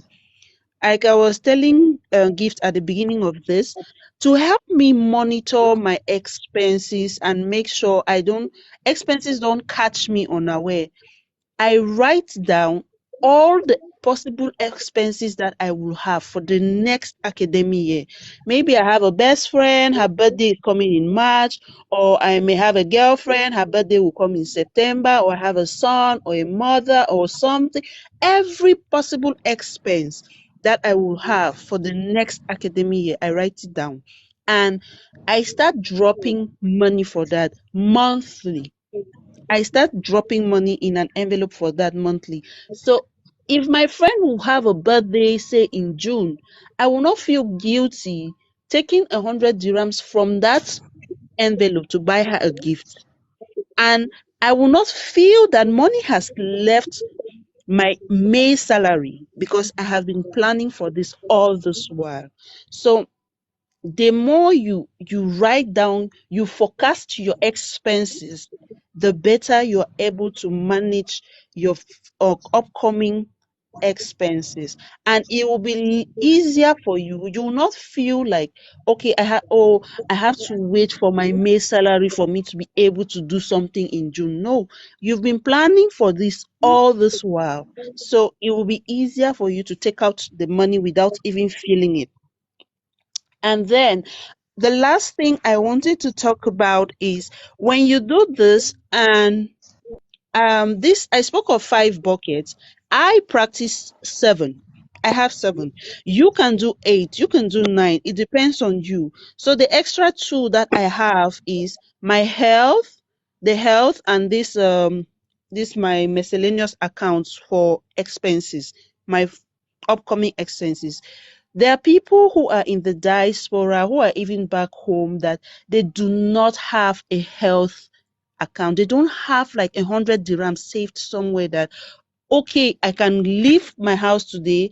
I slum at my workplace and I was rushed to the hospital. They don't have any money anywhere kept for that. So I have like the extra envelope is for that, my health envelope. So in case I fall sick all of a sudden, unexpected, I would have money that can treat me. And I will not feel that I have gone to the hospital, oh, my account is now red because I fell sick. You see that you're ready for it before it even comes. Now, some people will say, you're saving money. Are you planning for sickness to catch you? No, it's just for you to be on the alert, to be aware. What happens in December when, let's say in December, we know, especially us Africans, December is always a very big. I have a lot of people that I also send money to in December, but I don't feel that pressure on me in December because I have been keeping that money since January. So if, for example, say I've been keeping 25 dirhams, or 50 dirhams, or 100, by December I will have 1,000 or 1,200. I can easily split it to my family members for their December money. And I won't have that pressure that, okay, I have to send money back home. Where do I get the money from? How do I live? So you see that that pressure is not really on you, because you've been keeping this money already. And then the last thing to conclude is, if you really, Sorry, really Teacher B. want to Sorry, live Teacher B, if you long. can just, hello, ma. If I can just add a little voice to the last one you just mentioned now. Yeah. Even apart from one doing it as an individual, that you have certain percentage of your salary that you save for health. If you don't have that discipline, there are also some health insurance packages that Yeah. one could also go for, and they will. It means that when you have any health challenge, it can Mm. be covered with this policy plan. So, Yeah. and you have certain number of years that you have to save this money, and after that they will give you your money back. But for the period while you are still, your policy is active, if there's any health challenge, you can explore the policy, and then they will support you for your medical bills and what have Mm. you. So this is also a good thing that one should also do. You may think that you don't need it. Every day that passes by, you are growing older. You don't know what Yeah. is underlying in your health. You don't know when anything can be discovered in your body. This body, Exactly. you cannot see the inside. You don't know how is functioning inside. Anything can happen. It's not that you are wishing yourself any bad luck, or are you wishing yourself to get sick. No, anything No. can happen to anybody. Exactly. You Because could get of this, hit you by need to a be aware car of it. or Yeah, something. yeah. Thank you. And also, what you're saying, I really like that the insurance part is good. And this health part, I think, is something we really need to talk about it seriously too, because we Africans, if you're not sick, like you're slumping, they will not go to the hospital to check their vital organs, like your kidney or your heart, or they will not go to the hospital. They will, rather than for them to waste saying 90,000 or 100,000 francs to go to the hospital and say, I just want to do medical checkup. They will not do that until it is becoming chronic. Then they will go and spend 500K in the hospital. So we need to develop that habit of self-consciousness, taking care of yourself, especially if you're working. And the last one I wanted to round up with was having the discipline to discipline yourself, not to give everything you're making to people. Like I said, for this thing to work, you have to have that discipline. The problem is, you are supposed to go out there. You have gone out. You're out of the country for greener pastures. You're there to make your own self and then come back and get others. The reason why you're not making it is because you want to be UN. You want to rescue everyone. You cannot rescue everyone because your legs are not even firm on the ground. You have to go out there, learn yourself, position yourself, be strong before you come back and get them. If you're trying to rescue them when you are not even strong, it's like you jumping, diving into a sea, trying to save someone from drowning. Both of you will drown together. So you have to have that discipline. Trust me, the only people that you have the responsibility to give them money, like you owe them, is your biological parents. Your sisters, all those extended families, they will call you and tell you, oh, if you don't send the money, this person is about to have an operation. If you don't give them that money, they will find a way. Trust me. Tell them no and watch and see if they will not find another way to do that thing without you. But when they make it, once you start giving it constantly, they make it feel like if you don't do that, they will die. No, they won't die. They will find another way Mm. and they will do it. It's for you to have that discipline. Learn to say no to people without feeling guilty about it. When you start giving to people to the extent that you're sacrificing yourself, you're making them a thief. Like I said before, they are stealing from you what you need, and you can't even tell them because they keep taking from you. Like I said at the beginning of the show, in this life, your money is like a perfume. You're holding the bottle, you have the source. You can be spraying it on people, but you need to keep your source. So if you cannot keep your source, you will definitely lose everything and you won't even have the source again. And you will go dry. And you will go dry. You need to keep your source. You are the source. What flows out of your cup, you can give it to them. But you have to keep your cup full. I said it here last time. It's not called selfishness. It's called self-fullness. You need to take care of yourself first. You need to be self-full.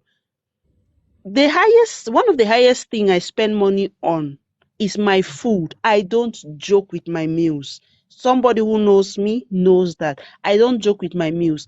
Whatever I feel like eating, I eat it because I know if I die today, that's it.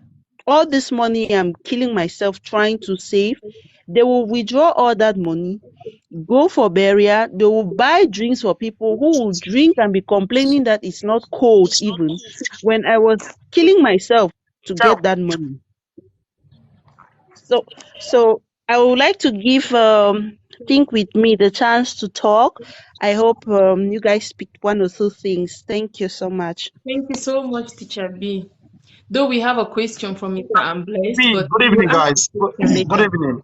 Good evening. Teacher B, I have a question for you, but a little bit out of context. Like, a little bit Okay. out of topic. Okay. You're a teacher, right? Yes, I am. With respect to the fact of teacher, getting the certification as a teacher, what is the right procedure? You want to get certified to have the MOE certification as a teacher. What is the procedure you have to follow exactly, please?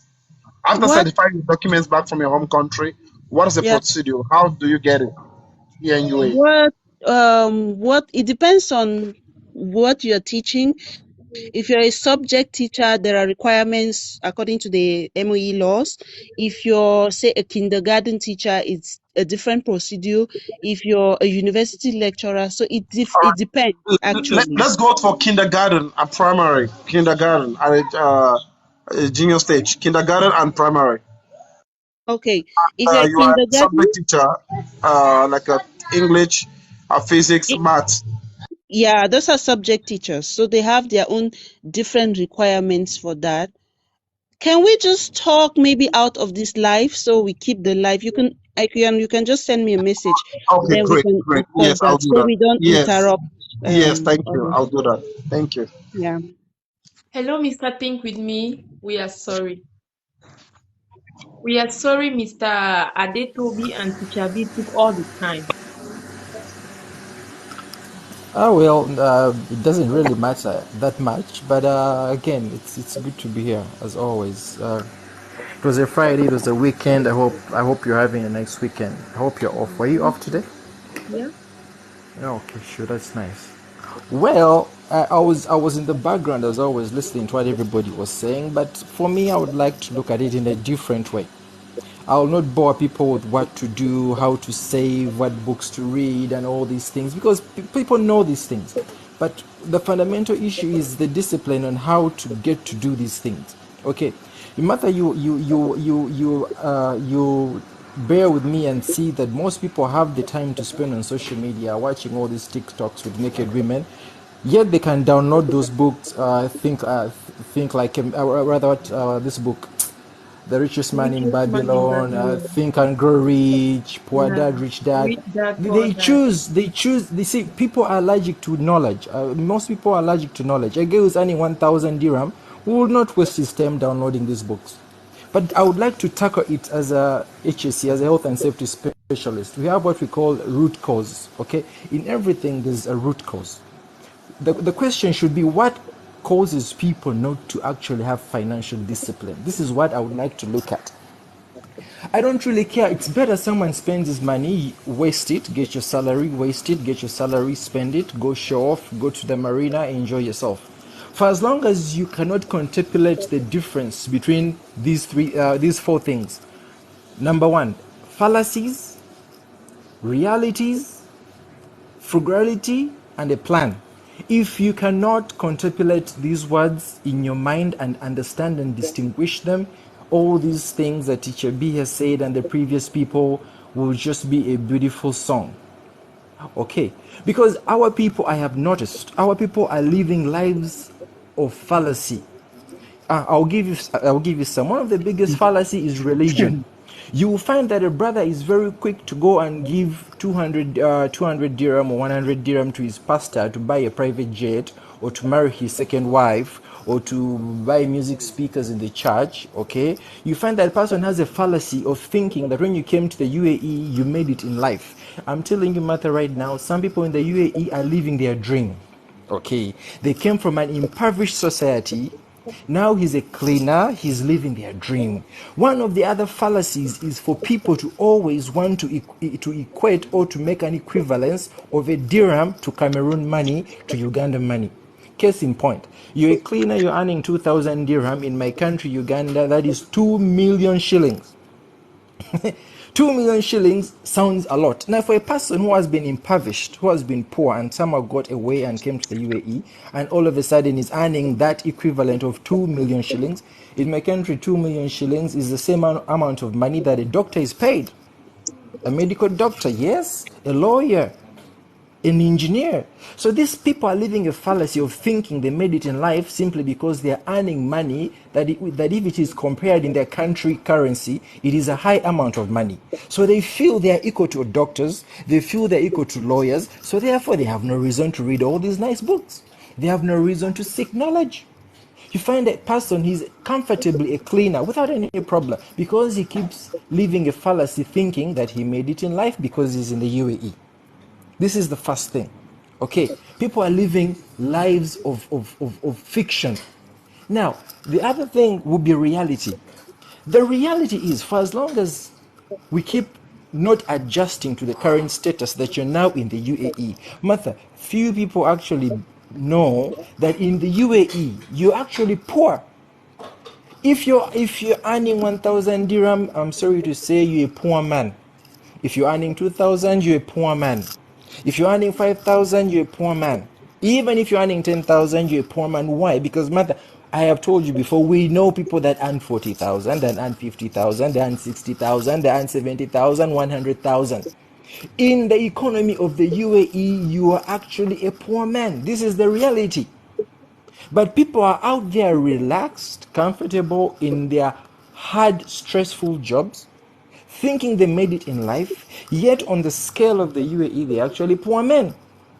But they keep comparing themselves as if they're in Cameroon and they feel rich. So these guys are out dashing money because they actually feel that they're rich. But sorry to say, guys, you're actually poor. You're the poorest as far as UAE is concerned. You are actually the least on the chain. Yesterday we spoke of employment, and I told people that me and you and everybody else were just a number. I told you that my number is 2528 in the company. Before we get into all this financial discipline, Martha, you look at the lives of a person earning 2,000 dirham. Ask yourself, does he even know the difference between an asset and a liability? I'm telling you today that many people live lives of liabilities. What the previous people said, responsibilities. So people have unnecessary responsibilities. I'll not call them responsibilities. I'll call them liabilities. You have only one source of income, which is your trading time for money, or for some of us who took the time, we're trading knowledge, okay, and intellect for money, okay. And after getting this salary, then you have 20 to 30 liabilities. I'll tell you an example. When I'm doing inspections in these accommodations, okay, for a client, I go into the rooms of these labor people. They're Africans, there'll be all sorts of Africans, Cameroonians, Nigerians, Ugandans, all people. I look at them. When we're shifting them to other accommodations, you find that one person has 5 bags. He has 5 suitcases. You're earning 2,000, you're earning 1,000, you have 5 suitcases. You have one suitcase for shoelaces, you have one suitcase for shoes, you have one suitcase for t-shirts, you have another suitcase for trousers, you have another suitcase for gadgets. You find a person, poor as he is, earning 2,000 or 3,000, the man is having 3 phones. You have a Samsung, you have an iPhone, you have an Oppo, you have a Redmi, you have an Infinix, you have all these kind of gadgets. You have all chargers of Nokia, you have all USB cables, you have a laptop, you have an iPad, you have a small phone, you have Etisalat, you have 3 do numbers. My dear, this is the kind of fallacy that people are living. Before people think of having a discipline to save money, but you're still living this kind of life. I call it a poverty mindset. This is what our brothers in UAE and sisters are doing. Check, evaluate yourself. How many bags do you have? A girl, how many bags does a girl in the diaspora need? Martha, this is the sad reality. I told you, one of the diseases. The truth is that Gucci shirt that you're actually putting on is not actually Gucci. It is a Chinese Gucci. That Adidas you're wearing is not real Adidas, because the real Adidas, you will not afford it. So my question is, then what's the essence of having all these designer clothes, poor as you are, with your 2,000, with your 3,000, with your 5,000? What are you doing in H&M trying to buy t-shirts of 150,000? I have never been stopped, or I've never seen anyone in the mall being stopped and someone comments and says, "Oh, my dear Martha, this is a very nice t-shirt. Where did you buy it from?" This nonsense this nonsense ends in Uganda. This nonsense is in Cameroon and Nigeria, where people stop and comment about the clothes that you're putting on. In the UAE, nobody cares. Have we all not seen that the Emirati people put on the same clothes every day, Monday to Sunday? Are they not Yeah, billionaires? Don't they own all those buildings that we work in? Ever seen them flagging off Adidas clothes and having 20 phones? This is what I'm talking about. People are living a life of fallacy. People are living a life of excess liabilities, yet they have only one asset. You know, kindly ask them. You're earning your 3,000. What other asset do you have? You're a cleaner. What other asset do you have apart from holding a broom and a squeezer and mopping a floor? What other asset do you have? You ask them, Martha. Today, when they are laid off work, ask them how many people today, if they kicked you off today, that you could survive just for a week in the UAE without disturbing Martha, without texting Mr. Teacher B, without calling Mr. Blessing or whoever that please send me 100 dirham. How many of you will survive for 1 week? Just take a moment and ask yourself. Today, if they lay you off work, are you guaranteed for dinner tomorrow? How about next week? Can you afford that bed space? Can you afford that bed space for a year? Now, if the answer is no, then you're a poor man and you're living a life of fallacy. You're not living reality. Check your reality and understand that you need to style up and change your mindset. Last time we said that all the people that were in our call contacts, if any person is of no value, that person should be deleted immediately. Because it serves no purpose having 200 contacts, yet you only have 5 people that you can actually call in case of a situation and they could bail you out. Remember, Martha, we discussed this. So the first thing is people are living a fallacy. They're not living reality. The next thing is frugality. People are spendthrifts. Martha, people spend money. People chop money. You find a poor man is earning 4,000 dirham and he's saying he's chilling with the big boys. My dear fool, which big boys are you chilling with? You can chill with the big boys, but how big are you? It is very possible to chill with the big boys when you're a small boy. And the only thing you'll do is you'll drink those champagnes and drink all those alcohols and you'll go back to your bed space of 500 dirham, a poor man. I have not seen many rich men that give out money for capital. I have not seen rich men that give out money for you to go and open up a business. But I've seen many rich men who buy you dinner. It is easy for you to hang out with the rich men, but you'll be a small boy. People chop money. A guy gets his salary, he's a big boy. Poor as he is with his 4,000 and 3,000. This is the mindset. People are not frugal. People are living beyond their means. Last time, in a previous conversation, we said for a person that is earning 4,000 dirham, that is earning even 5,000, I do not know what you're doing with an iPhone. I don't really understand what you're doing with an iPhone of 4,500 dirham, which same amount of money can pay for a course that will elevate your small salary to a higher salary. I do not know what you're doing in Splash or in H&M and in all these places when you're still earning 3,000 dirham. Go take your ass to day, buy your 10 dirham t-shirt, buy your 1 dirham pants and live life. Try to change. People are not frugal, they're living beyond their means. You find a person is trying to impress, and then you go and you rent out a partition, okay? Just because you want these girls from Cameroon, where you're coming from, to think that you're a big boy.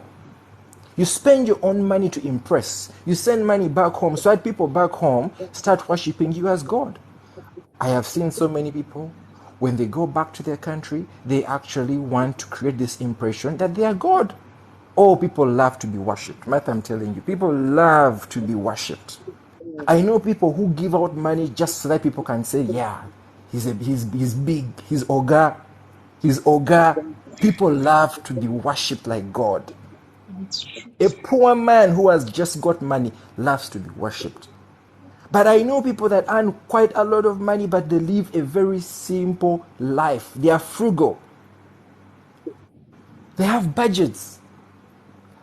Evaluate yourself and see how many people have budgets. You ask them in the comments, do you have a budget?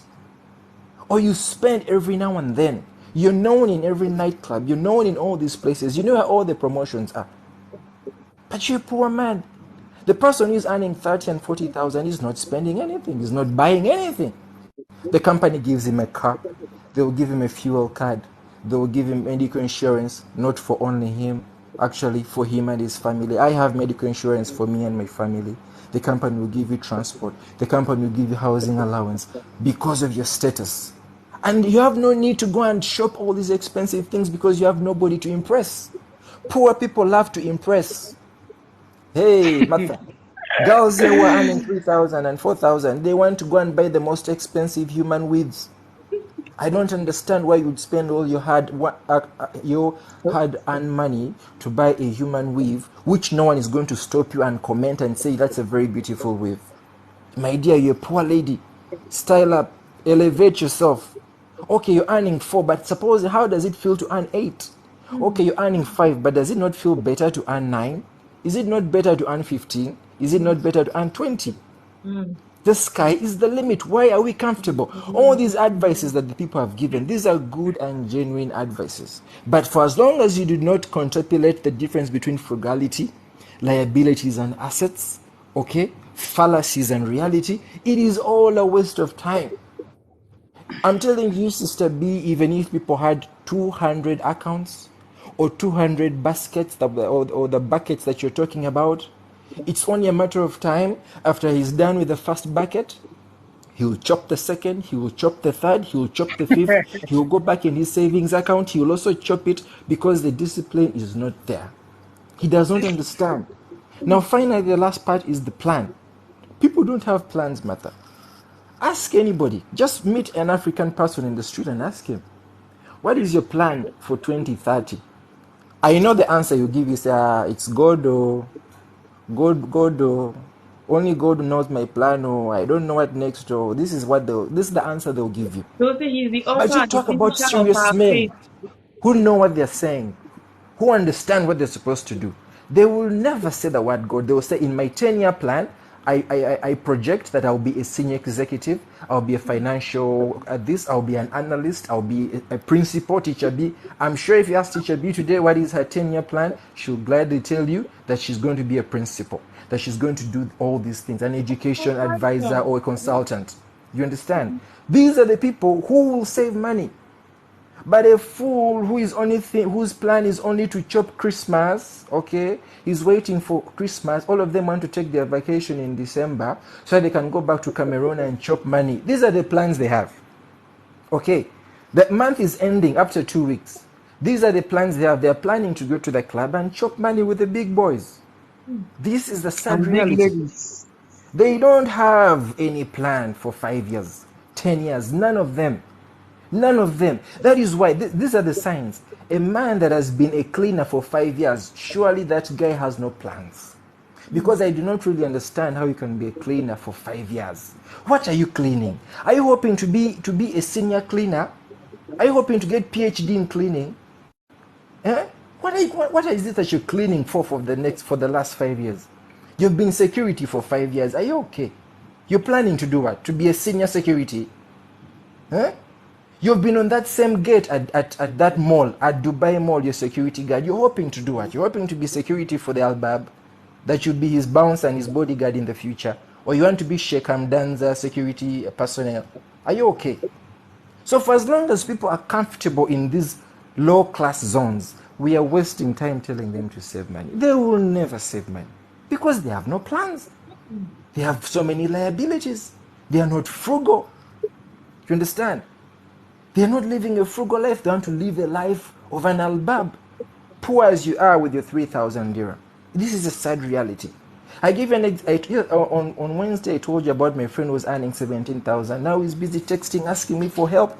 Please, bro, can you give me 1,000? Can you give me 5? And the funny thing, he asks for a lot of money. Yes, he knows how much I'm earning. I can afford it, but he's forgetting that, my dear, it is every man for himself. But all the time he got his money, I am telling you, if I can share with you his page, if you see this guy's page, hey, Martha, my dear, you will think this is Hush Puppy.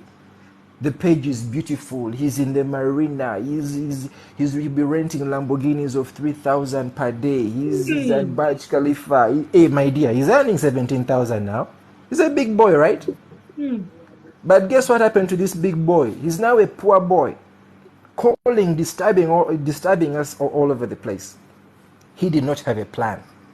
Now, finally, the worst thing for the men, it is women. I do not know who told men that every time you earn more money, then you should get more women. And you want to get women who are cheap, pretending to be high class. You have all these women that you want to impress now because you're getting 3,000. This other girl who had a flat nyash, who is also a cleaner, you don't want to see her. You want to go for teacher B, who you think now, she's your standard. Now, when you move to another standard, then you want to go and find other people. You understand? This is the other problem. The men who elevate and get more money want to get different women. I don't know where this concept is coming from. You understand? This is the other cause of all these problems. You cannot save money if you're sleeping with every kind of woman. Last time, Martha, I told you, every time you sleep with women, just know you'll be liable to get an STD. STD. STD. Forget about this HIV. You'll be getting sexually transmitted poverty. This is the sad reality. Every woman that you hook up with comes with all sorts of curses and problems. I have seen it happen. You understand? Most of the women in the UAE are operating on Wi-Fi. They love to share. Women in the UAE are so generous. They'll share. They'll share with me. She'll share with you. She'll share with another big boy. With another big boy. So this is the kind of life that we are living. Then you will never save money. Nothing in your life is going to change. You'll always be the same. Now, in conclusion, finally, the truth of the matter is all these advices they have given are good. They are noble for people who understand frugality, who understand reality, who understand fallacy, and who have a plan. If you don't have any of these things, all these things you are saying is just a waste of time. It doesn't matter how much money you earn, for as long as you have no 10-year plan, 15-year plan, 20-year plan. You ask them, how many of them have plans of bringing their family to this country? With all this easy education, with good guarantee of jobs, you're sending money back home to your kids to study in those poor schools, studying the physics of Isaac Newton. Instead of working so hard, bring your family over here, let them live this good life, let them live this exposed life, and have a guarantee to a better future. You understand, Martha? This is the reality. This is the reality. Before you waste your time trying to get into all these financial advices and reading all these, in any case, you don't even understand these books anyway. First, get the discipline, have a 10-year plan, stop chilling with the big boys, forget about all this nyash, focus on yourself, don't be a Jesus, stop giving your pastor money to buy a private jet and marry his third wife, focus on yourself, invest in yourself, then we shall start giving you advice on how to save money. But until then, Oga, chop your money. God bless you, man. Thank you so much, Mr. Think With Me, for telling us, as usual, the harsh realities. As painful as it is, that we don't want to accept is the truth. It's nothing but the truth. We appreciate you for coming. As usual, you're always here. And whenever you're around, the atmosphere is different. We thank you so much for blessing us, for reminding us, for hitting the nail on the head. We are crying, but it is sweet. It's the sad reality, it's the harsh reality, it's the truth. Thank you, thank you. Due to time, let's move to the next speaker. Hello, Mr. Ambles. Do you have something for us? Let's go to the next speaker for the meantime, please. I'll do Okay, the thank you last so one. much. Hello, Mr. Peter Paul. Are you still with us? Guys, we are live every Wednesday and Friday, 7 p.m. UAE time. Hello, Mr. Peter Paul. Please unmute yourself. Thanks for joining once more. Mm, Hello, ladies and gentlemen. you're welcome. Good morning, good evening, good afternoon, depending on where you're hearing me from. Mm, Actually, to be frankly speaking, I've been here for a very long time. If I tell you guys, I actually know what to say again, that means I'm a big liar. For most of you guys has actually said everything, most especially when Think With Me captured me in a very when I was in school, like one of my teachers that used to say V8. When he captured you in a very tight corner, he said, "This is your V8. Go and stay there." So Think With Me actually captured my weak point. He did two things. One, he captured in my weak point, and secondly, again, he actually opened my eyes in some ways. You know, um, in fact, in so many ways, basically. And what Think With Me has said is the disease in the youth, in the life of the youth, many youth of Africa. What he said is a disease that needs to be cured. And when I say the disease is when you don't know how to manage what you have, and you don't know when to buy things and when not to buy things. I once read a book, a man, and I once read a book, I forgot the author. He said that the easiest way to be poor is buying things you don't want, that you don't really need. Is the easiest way to be poor. And if you watch closely, with the way the youth, the Africans basically, just like I said, if you go to any club in UAE, if there are 500,000 people capacity in that club, believe me, Africans are 4,000, and Nigeria alone are more. Yeah, of course. You don't go to club.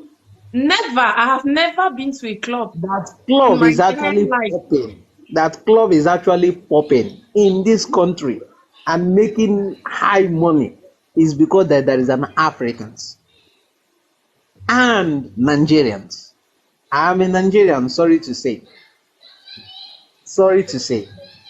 If any club you get into in UAE and you don't find 20 Nigerians, that club is not existing. Now I've taken my time. Yes, I'm a person that love reality. Like when I had things, see things, I love to put a little bit step of practical. I love being practical sometimes. There was a time I decided to check out clubs. What I'm telling you, what I'm telling you is not something someone told me. It's something that I saw with myself. See, if you go to shopping malls, you will see Indians, Philippines roaming around. But when you go to club, that's the way you see black men. That's where you see Africans, and if they are the biggest power spenders. That champagne is well known today is because of Africans, specifically Nigerian. Champagne, that drink called champagne, that the champagne looks as if, because previously when I was growing up, I can't remember how many times I had champagne or even seen a bottle of champagne. But I tell you that when you come to Nigerian, if you are as a young guy of 20, 25, if you are not drinking champagne, follow for wetin dey happen. Join. Like join. If you never did, like if no follow boys they drink champagne, join. I dey tell you, I'm just telling you the reality of what think with me said is something that is actually hitting all of us. And it hit me at a point in one time of my life until I met people who actually sit me down and speak to me. There was a time where if I don't use the latest phone, you are talking to yourself. Oh. Like if I don't use the latest phone, you're on your own. That's just how it is. In UAE, if I don't use the latest phone, you are just on your own. And believe me, that time I'm a pure liability to people. At a point in time, I will have like 3 phones, but I won't have money to pay for electricity. Now, don't think with me is just bluffing. Yeah, why I was here, it was because he actually was talking to me. That was during the time BlackBerry. The time of BlackBerry. I was having 3 Blackberries. 3 Blackberries. Yes. 3 Blackberries. I had BlackBerry Posh, 2 BlackBerry Posh with BlackBerry Bold. Now tell me what I was doing with 3 Blackberries. Now, actually it was a woman that called me in the church, in St. Michael's Catholic Church, Sharjah. I came for mass. There is only one thing, irrespective of my stupidity life at that time, one thing I never failed to do is to go to church. So I always go to church every evening. So I went to church one day. The woman saw me with 3 phones and he said, Bia, come. He said he has been seeing me in the masses and he saw that maybe I've not really understood what UAE is all about. He set me down in the church compound. He said, I'm going to mentor you today, but two things is facing you. Just like the Bible says, it is you have life and death. It is up to you to choose what you want. It is totally up to you to choose what you want. My dear, ask me how much was my salary that time. 1,200. 1,200. Ask me what was my job. Office boy. Yeah. Don't be too surprised. I'm telling you, if you like, I forward my CV for you at that time.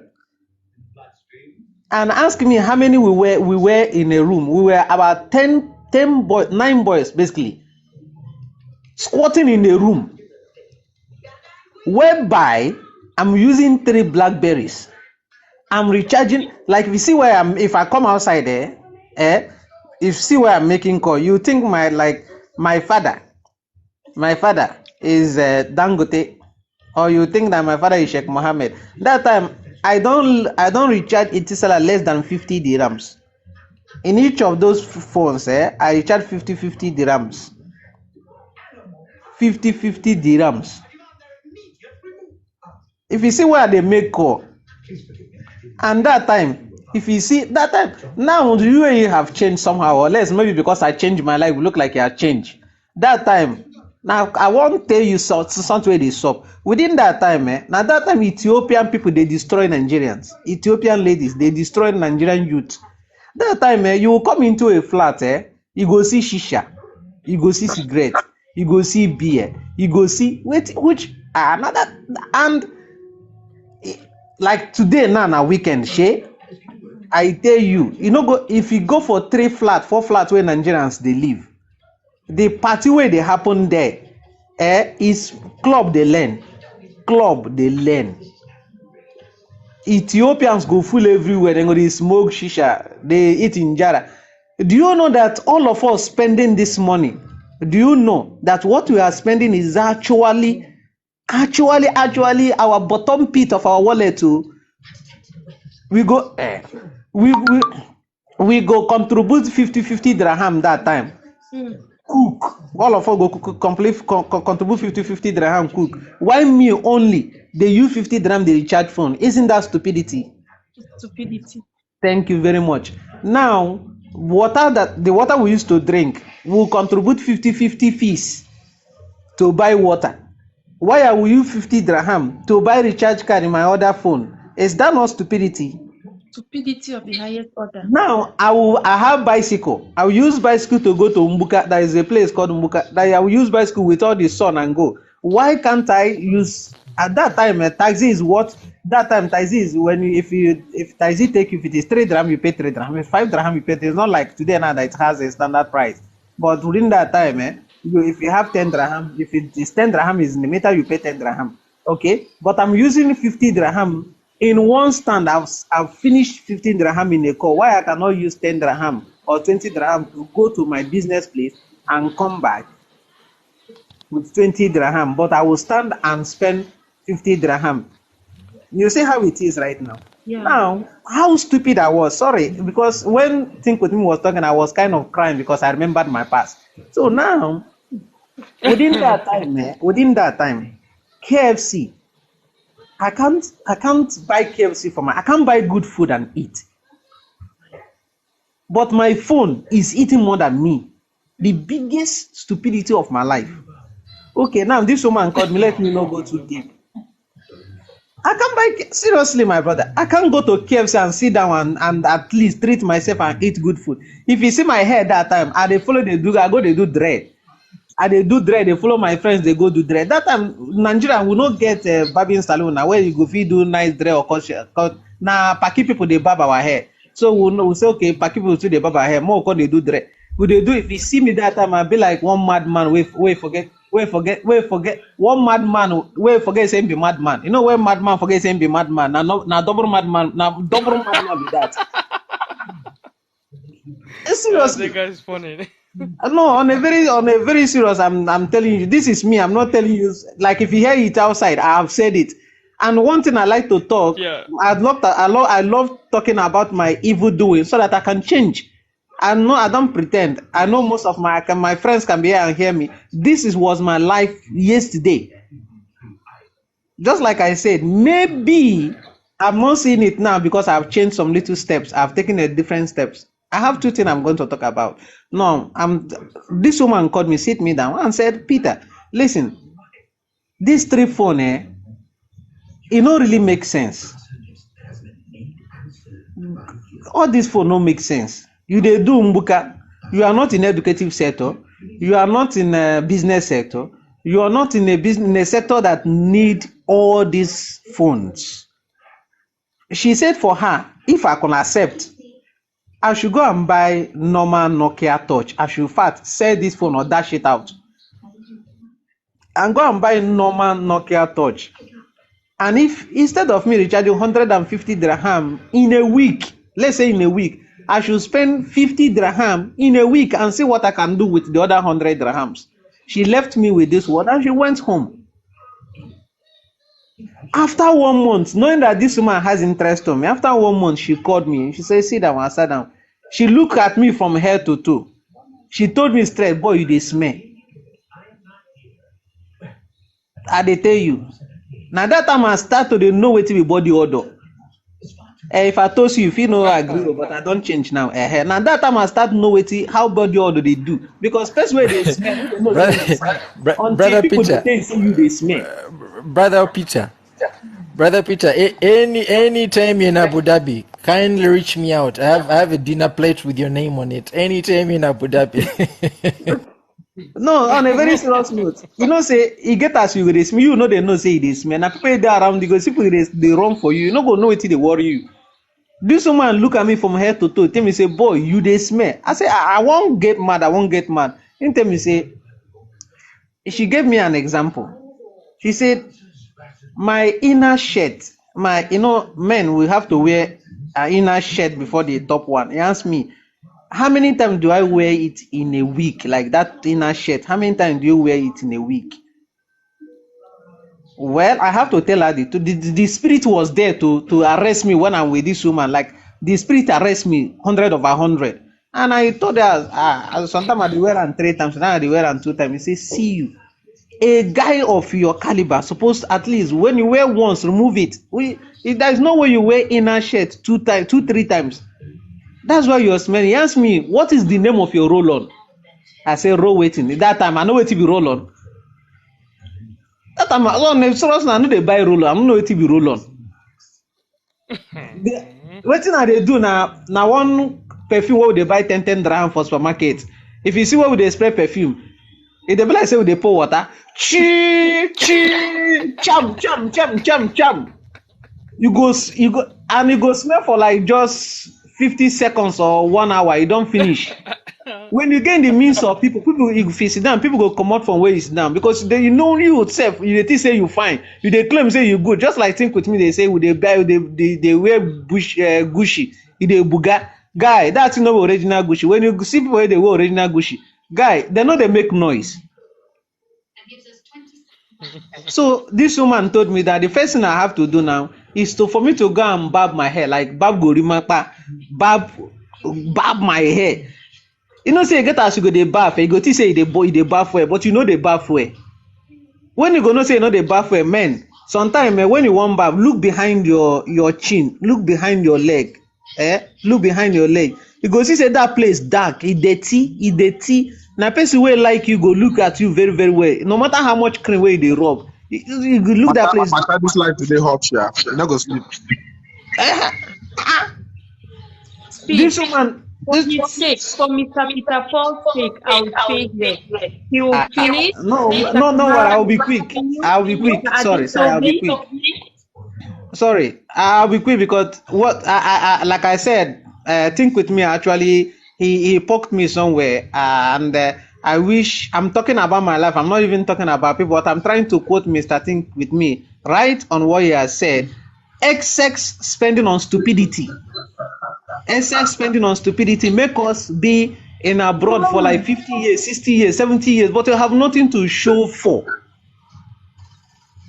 After this woman has finished talking with me, She was following me step by step, step by step, step by step, step by step, step by step, step by step, step by step, until on December we were having a community gathering. He called me. He said, "Now your skin is changing. What kind of cream are you using?" Now she took time to come to my house. She saw how many people I was staying with. She told me that if I don't, just like one teacher was saying, discipline. When you discipline yourself, one, some people go wrong for you, no verse. People go wrong for you. Make those people wey run for you na evil people, they no be good people. Because they see you that time wey you dey misbehave, they no fit tell you. They see you that time wey you dey spend money on unnecessary. Ethiopian woman go come, like you go give Ethiopian woman 100 dirhams. He go let you make you do one. He go do one with. Imagine that time, as in 2012, 2011, 2010. 100 dirham in a big money. But the Ethiopian woman, they whole Nigerian bad that time. See how much you go buy shisha, you go buy injera. I don't know whether I want to know what you go buy injera with me too. You go buy drink join. You go still give 100 dirham join. And now one you go do one swim, and that swim no go reach 1 hour. Oh, this guy killing us here. You And don't do he's finish. not alone. He's not alone. We have Mr. Ambles here. You don't do yes now. You don't do finish, and you don't spend up to 300 dirhams. Up to 300 dirhams don't go, or 400 dirhams don't go. Tomorrow, if any of you no Sharjah, come to Sharjah. Come to Sharjah. Go for where Nigerians they do business. You go see as boys they suffer. You go see how heat they do men. You go see as men they carry iron. But ask those 20% of those men, say they spend their money on women and still come back to continue doing the same thing. Just like think with me, say, how long will you be a security young man? How long will you be in Umbuka? How long will you be in a shitty, dirty business that has no legacy? Be in a business or in a venture that has legacy, that if you die today, your children will have where to start from, foundation to stand from.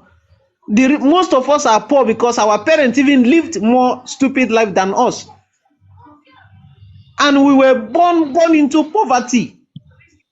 Youth, we need to change that mentality in such a way that when we die, we will leave something for our children. Yes, my sister, I can see you. So, however, men are no verse. I not come here to talk. I come here to confess my sins so that I will live a better life. However, those was my life of yesterday. Yeah, that was my life of yesterday. And I believe today there has been a little bit of progress. And I would love all of us. Let's find one person to mentor. It will be difficult, but it will be good. My own advice in order to improve is all of us here speaking all this big English no too matter. Wetin matter now. If you see poor person for your job, for your office place, not don't wait for that person to love you before you mentor him. Find one person to mentor. If you mentor one person every year, just one person, mentor one person every year, believe me, a time will come when you will see people come to your house and keep telling you what you've done for them without even you knowing. I'm a living example for that. I have a group, I have a football team, I have a musical team, I have a video, you can watch it, World Youth Dance Crew. It's my music video, I invented it. Those are places I bring youth together. Those are things I'm doing to bring the youth together. There I have opportunity to talk to them. There I have opportunity to find a way to change them so that they will have something more better. Those things are called what? Future. So let's create future for those who doesn't know how to create for themselves. For most of us come from poor family, lack of education, lack of mentoring. So all of us here, our job is to mentor at least one person every year. God bless you all. Stay safe. Hi, Thank you, Peter. thank you so much, Mr. Peter Paul. See, we love testimonies like this because there are thousands of Mr. Peter Paul out there. There are thousands of Africans in this UAE. who also traveled. I know Cameroonians who traveled far back as 2006. They came to this country. Some of them are still here. If you look at them, they are still nothing. They are still nothing. Not like they didn't have jobs. They had jobs. But you see this same thing. I know of so many Africans who are back in Africa with nothing. Like they were Mata, in this you are country echoing. all fine, You are echoing. fine. Somebody should mute. Mr. Paul, can you mute? Sorry? Mata was Sorry, I can't hear. Is someone talking to me?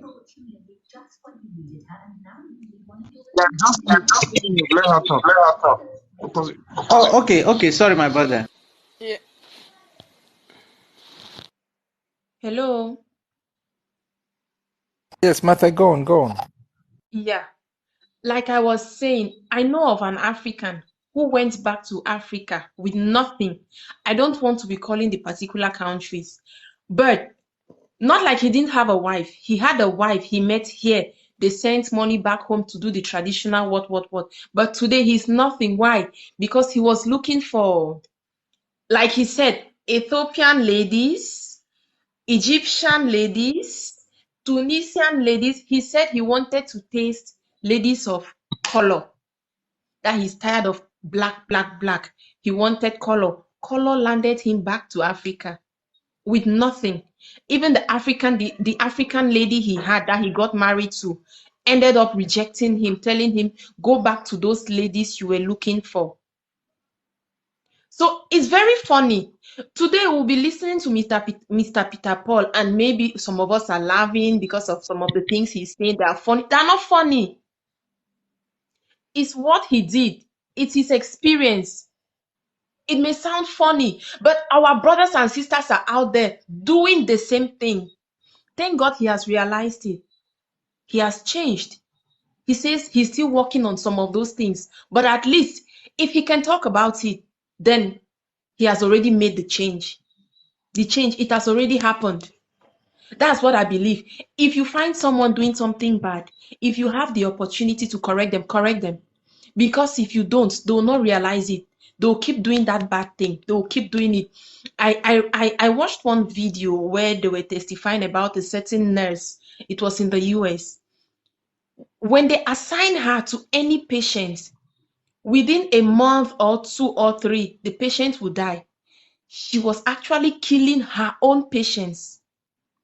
But all the hospitals she has been working with, no one ever gave her the actual reason why they were maybe terminating her.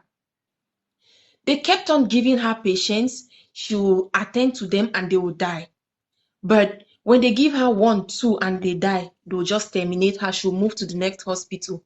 Same thing kept on repeating itself. And that lady was saying she had more than 30 people she has killed.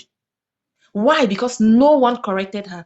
No one told her, we are terminating you because when we assign you to any patient, the patient ends up dying. She was aware that she's the one killing them. She adds things into their medicine, into their drip or whatsoever. She gives her patients the wrong medicines. She was aware she's a murderer. She's a killer. She goes around killing people, but no one corrected her. So in Mr. Peter Paul's case, if that particular woman in church did not dedicate her time to follow him up, he would still be the same person. He wouldn't have realized he had body odor. He was spending recklessly. He was misusing his money. But because someone chose to add his words, it's like I keep telling you guys, let's keep talking about these things every day. Thank God for today, Mr. Peter Paul is here to confirm what Mr. Think With Me was saying. He's not alone, and I'm 100% sure. Mr. Paul, thank you so much. Thank you so much. Like I always say, no one's voice is insignificant. That thing that will always come here and say, I want to add just a little, it's not a little. We've never had a day like this. But Mr. Think With Me just And this is not the first time Mr. Think with me is saying this. It's not the first time. He keeps coming, and most of the things he says is just a repetition. That's But right. it's like it's not just one time that people will hear something and they take it or they change. But today, Mr. Peter Paul has just confirmed it. Trust me, you have healed. Like you were going through your healing process with that woman. But the fact that someone spoke about it and you felt like he was actually speaking to you, you felt like conversing, like sharing it, then you're healed totally. You're healed totally. That's what I think. That if someone can come to that realization, that understanding, and accept it, then that's just it. Thank you so much. We appreciate you. Hello, Mr. Kamara. Do you have anything to add? Yeah, thank you so much. Yeah. Good evening, good afternoon, everyone. Yes, it is a pity, yeah, to hear our brother, confessing in this way. We also thank Mr. Think with me, that he has make Peter Paul to think with him. So Peter Paul will be thinking with him all the time because he would try to do the rightful thing. But the sorrowful part is that, imagine if this guy Peter Paul was earning lot of money during those days, was earning lot of money, and he lavished everything. Imagine, and he lose that position, and he can no longer earn that kind of money again by the time he came back to his senses. You see some of these cases where some people will be earning a lot of money while they are in that sense of, or in that state of stupidity. They will lavish the money on women, on shisha, as he said, on injera, whatsoever. But when they come to their senses, then the money is gone. They can no longer have that same earning like they were earning before. This is they will regret it for the rest of their life. But for him, maybe he was earning, I think he said 1,100 or 1,200 dirham. Okay, maybe since he has come to his senses, I think he can work. I think he may be earning more now. His money will be protected. He will do some investment. He will do whatsoever it takes for him to have good future, as well as his future wife and children that will come after him. I appreciate that. Yeah. There's one announcement. I just want to also say that I want to state that here, because if you are a good person and you fall in a trap, you will not like for your brothers and sisters to fall in that same trap. What I want to say is the website I want to report here. I ordered something from a website they call Bilanas. Bilanas, they sell clothing. They sell clothing, when the Muslim or first were coming around. So I tried to order few things from there for me to use it during our holiday. But those guys, they just got my order. They ate my money. My order never came up to now. We are heading to the 2 months now. So I just want to announce. I have I have written it in the comment section. They call it Yeah, I saw billionaires. it. BRLANAS, billionaires.com. They are a fake website, and I guess there are African behind it.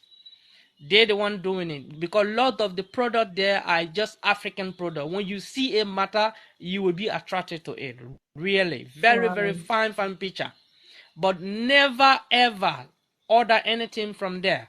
Even though Mr. Think with me said that you have to have some only one or two clothing, just like that. But sometimes, when some sort of festivity is coming along, maybe you would like to have some new thing just to commemorate the one you are, like, when the new year is coming, or as we the Muslim, we like to celebrate our two biggest days in the year, when it was coming along. So I tried to order those things, and I never get it up to now. So Please, this the website I'm announcing to all of you that listening.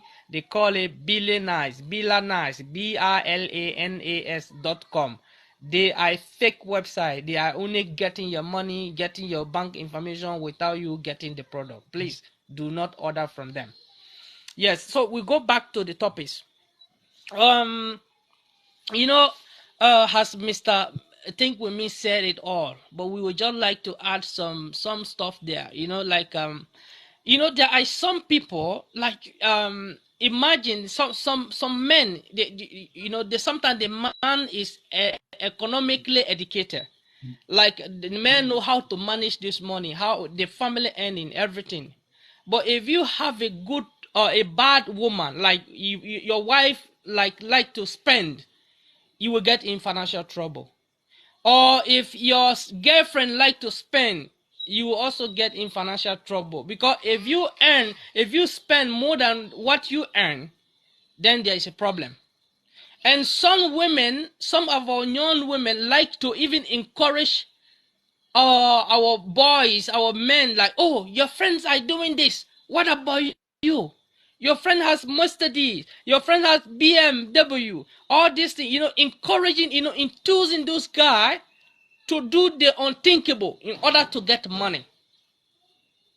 If you are encouraging men to do the unthinkable just to get you something that you desire, you are encouraging that man to do or engage in criminality. Okay, look at this situation. I saw a video today where this guy, his mother has only him alone. He got the luck that he got the opportunity. He went to America. He has a girlfriend back in Nigeria. What he did? He bought Mercedes Benz. He rented a whole villa to just put this girlfriend there. And just bought this Mercedes Benz, gave it to the girlfriend as a birthday gift. So when this guy, the YouTube presenter, went and delivered this birthday gift, he realized that the guy he has never yet married. He have not yet married this woman. One other person told the guy, he said, but the girl that you are giving the gift to, that guy, his mother is here selling bottles to survive. So the guy went to the area where the guy who sent the car for his girlfriend, where his mother is selling those bottles to survive. They asked the woman, they said, but how are you? She said, oh, I'm okay. But what are you doing here? This is what I'm doing to survive. Where is your son? Oh, my son is in America. How long you have talked to him before? He said about 8 years ago, 8 months, like that. Then they said, but you know that your son has a girlfriend here. The woman said, no. The woman said, I always pray for my son, whatsoever. So the YouTube guy presenter have to go back and collect that guy from the car from the girlfriend, and told the guy on the phone that if you don't help your mother, if you don't remove your mother from that poverty stage, you are pleasing girlfriend. I will not give this car to your girlfriend. So we have some people, some men, I don't know. The woman who suffer for them, the woman who brought them on life, the woman who have sleepless night, sleepless time, sicknesses, went through all this thing.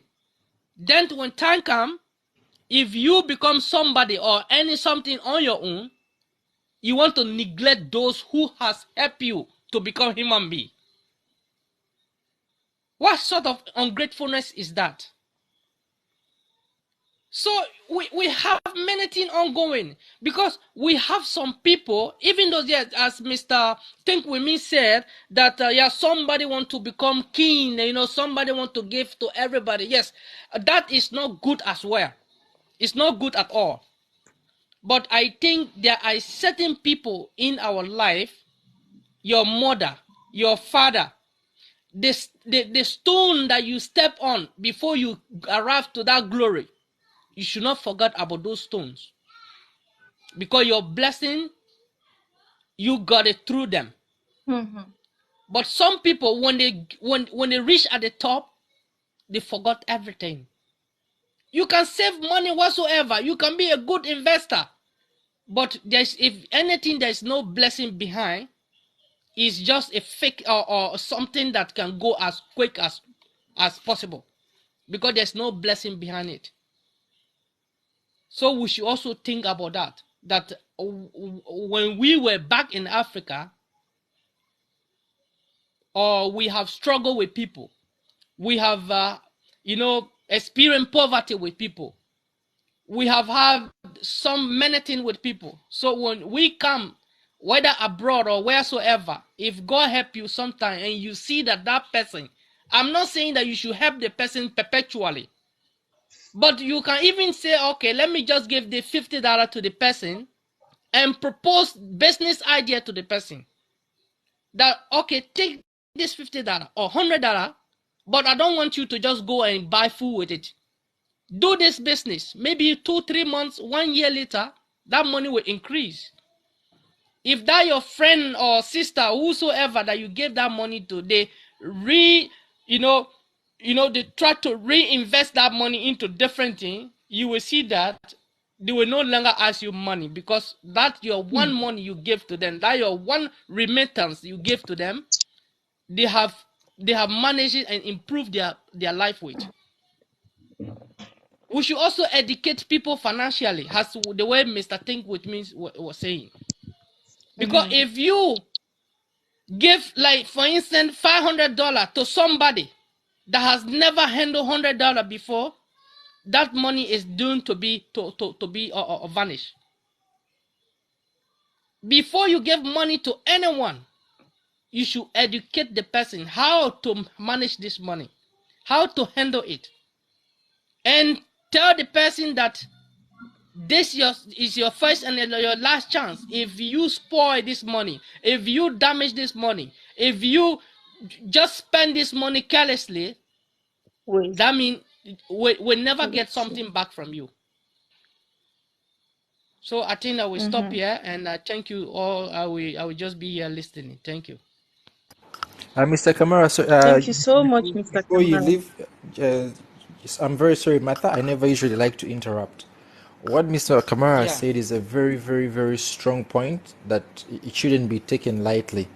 I know of so many people whose I would not call them girlfriends, but I'll call them Wi-Fi prostitutes, whose Wi-Fi prostitutes are eating more money than their mothers eat from them. This is the fact. I know people who are giving money to women more than they would give money to their parents or people who helps them on their way up. Okay, that's one. Also, on the other hand, is Mr. Kamara. For me, what I do, I do not know if you're going to use my money correctly or wrongly, but I would like to give a tip to some people. There's what we call buy off money. The best way to get rid of all these useless parasites. If you come, think with me, and I have a problem, I'll give you 100. I know you will not return it, but in my heart, I'm like, I have bought you off forever until kingdom come.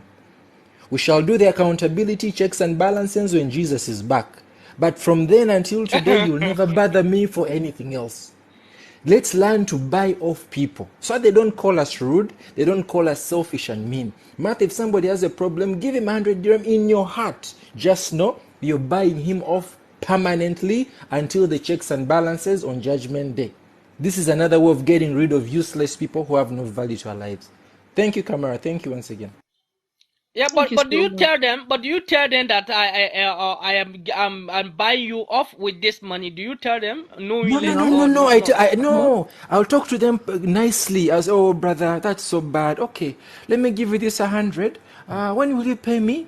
I'll pay you next month. I know in my heart you'll not pay me, but deep down I'm like, oh, thank God, I've finally buy. You understand? In my heart, I am buying you off, but I'm giving you physically, genuinely. But you will never be a problem to me ever again.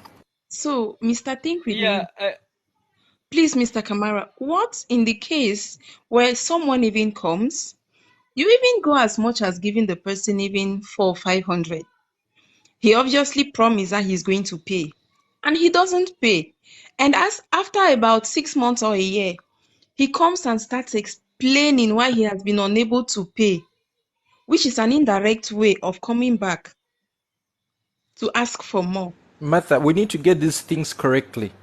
Did you give him a loan Yeah. or did you help him? We shouldn't mix helping and loaning and supporting, and charity should be put in different categories.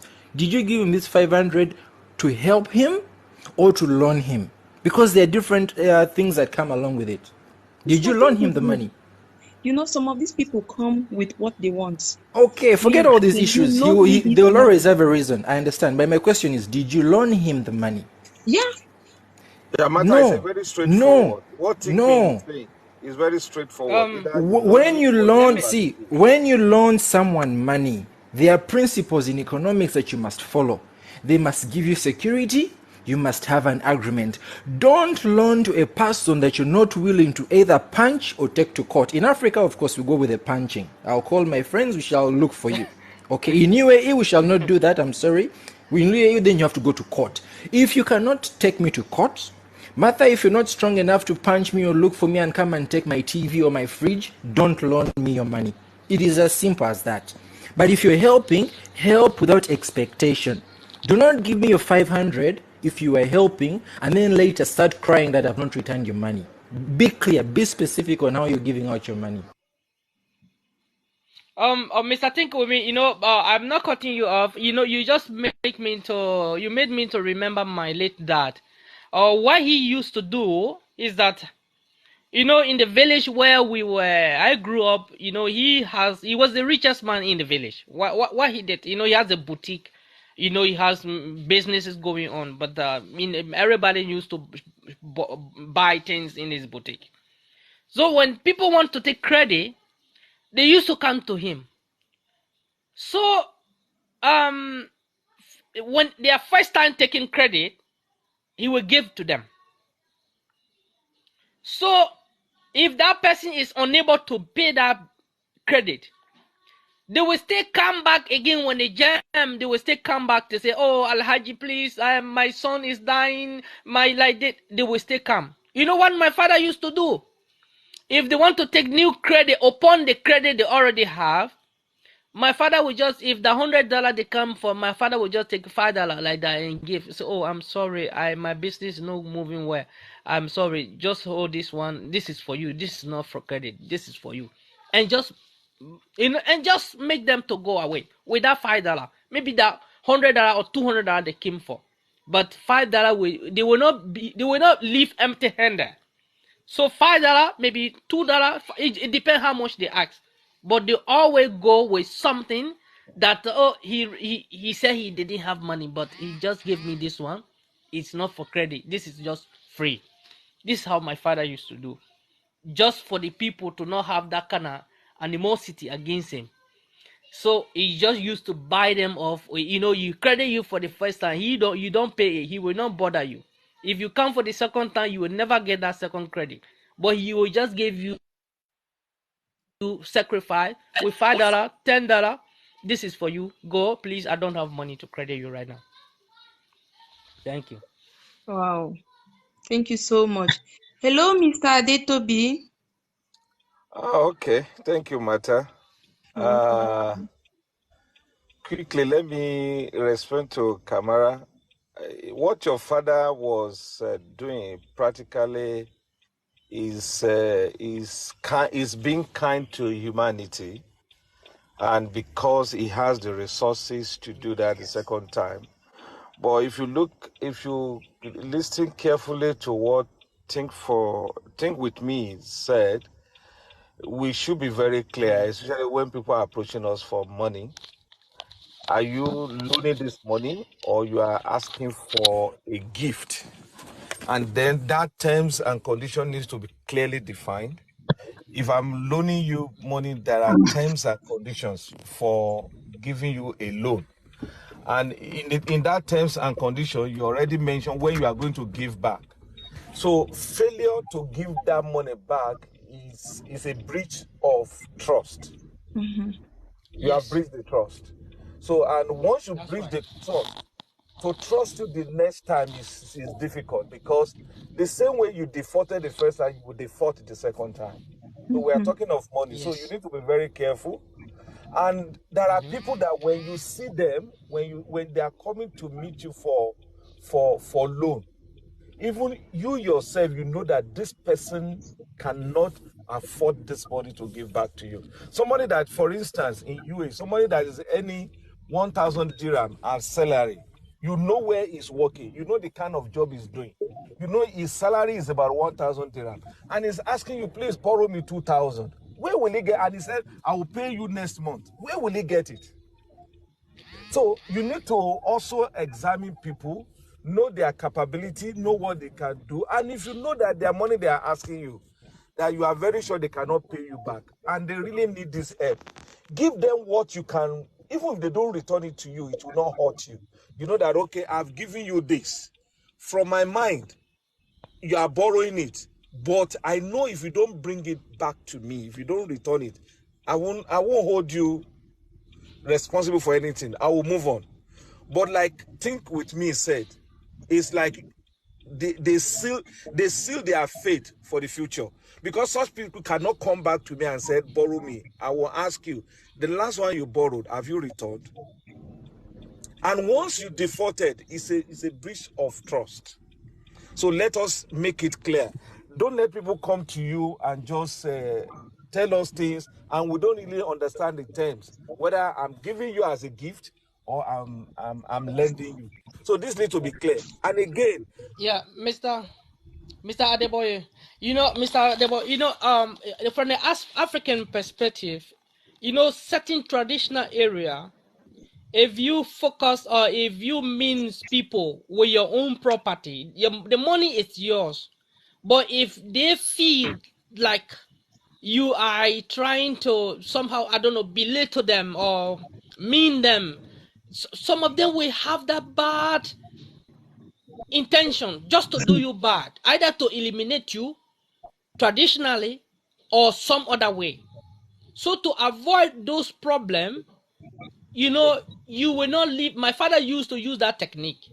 Like my grandfather, what happened to my grandfather? Somebody sent a juju man to come and kill my grandfather. What happened when he landed to our house? According to my mom, then my grandfather welcomed him and gave him food, and he told his wife, go and make hot water for this man to bath. He took his bath. My grandfather gave him the cloth that he has never used, new one, and gave to this stranger. He wore it. After everything, the next day, he was about to go. Then he told my grandfather, he said, actually, I came here to do you bad. But due to your generosity, I cannot. My medicine is the taboo. I have brought it with me, so I cannot carry it like that. So show me anything, animal or tree, let me throw this medicine at, juju at. So there was a tree in our yard, in the yard. So my grandfather showed that tree to this man. He threw the medicine at that something. From the morning he threw that thing. Before the afternoon, that tree started losing the leaf. 1 week later, the tree was dry like never, that the tree has never lived. So imagine when that thing could be thrown to our grandfather, when he was bad to that man. He could even die before his time. So this is why in my tradition, when you have a stranger at your home, come to you specifically, your first thing is to offer them water to drink. If they drink that water, then you offer them food.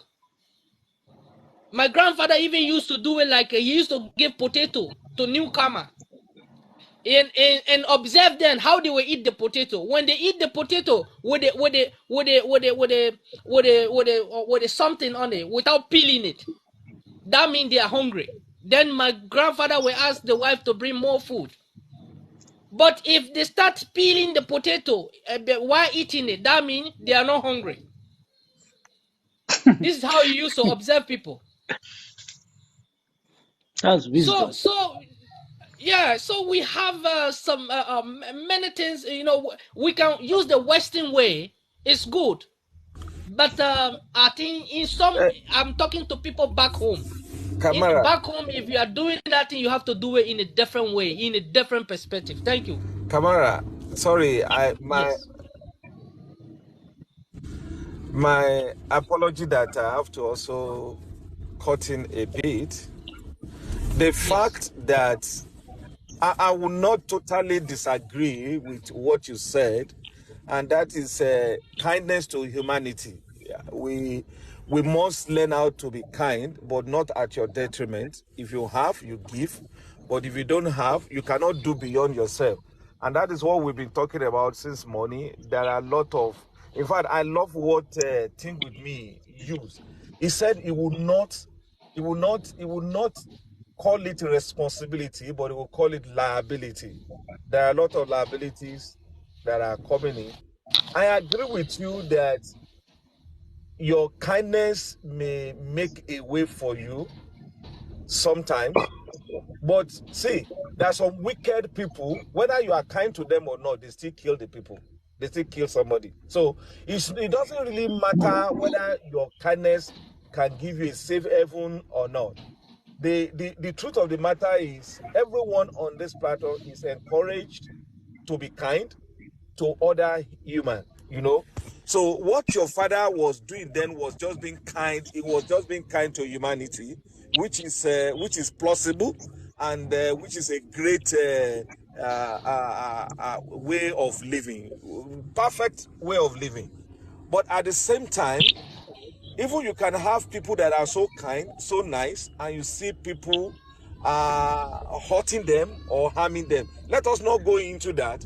But what we are talking about here is just about financial breakthrough. So some of the things we have said, and honestly, I have to thank Think With Me because, and also Teacher B, and they dealt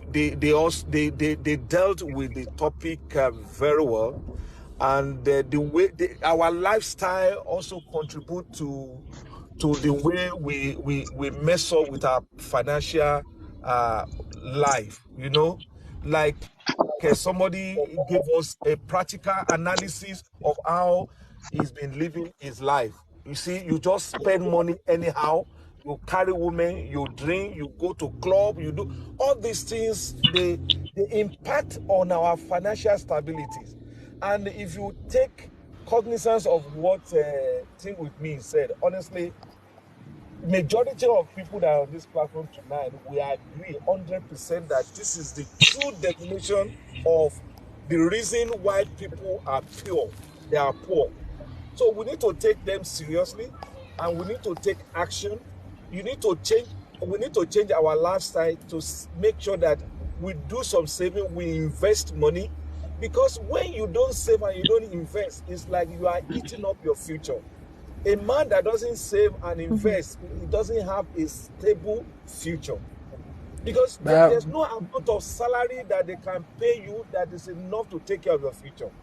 Show me a brother man that is earning Adetobi, salary. Show brother me a man. Adetobi. Yeah. Yes, yes. What you're saying. Sorry to cut in, but I just wanted to make a small experiment. Allow me, Mr. Kamara. Allow me.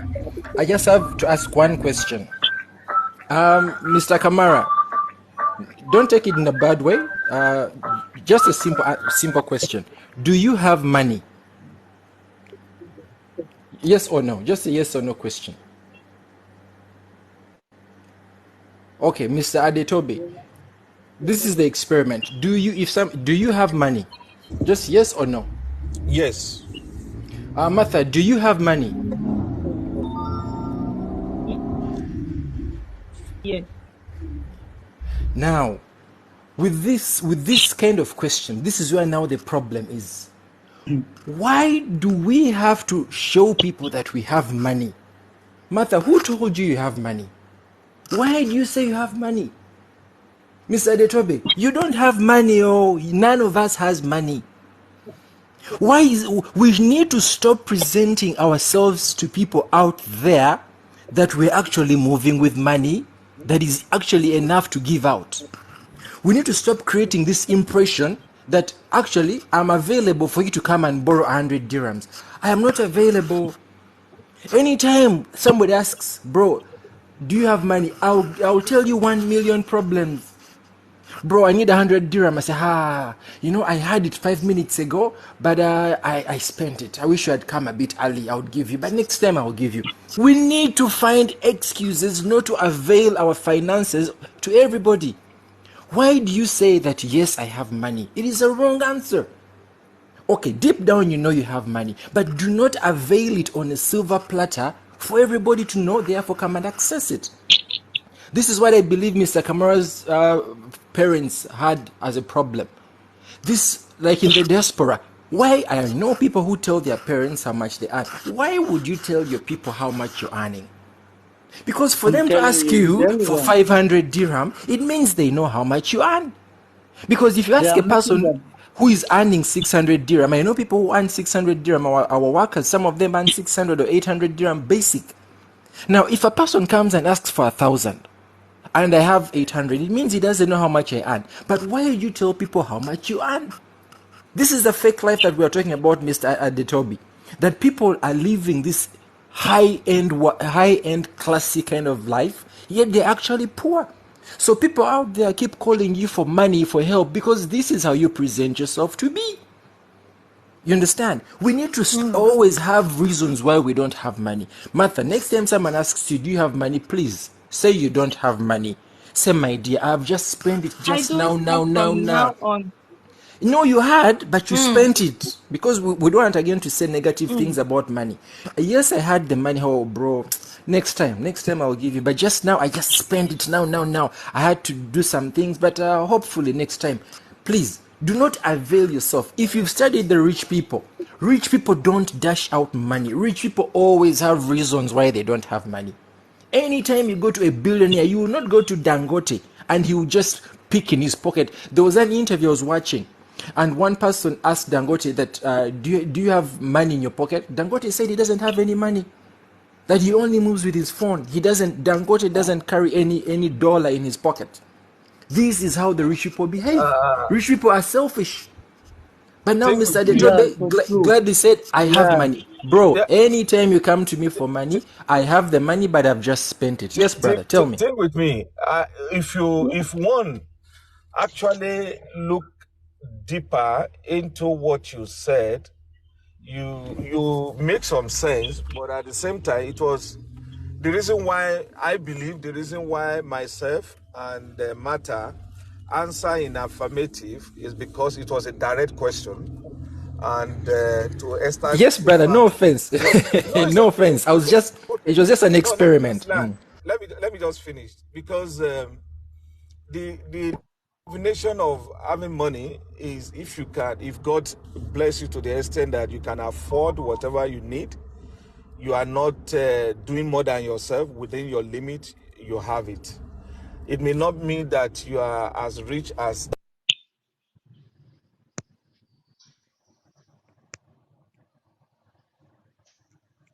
No, it was no offense, Martha. It was just an experiment. Yeah, it Yeah, was just an but you experiment. said it from the onset, so I understand. No, we Yes, yes, understand. yes.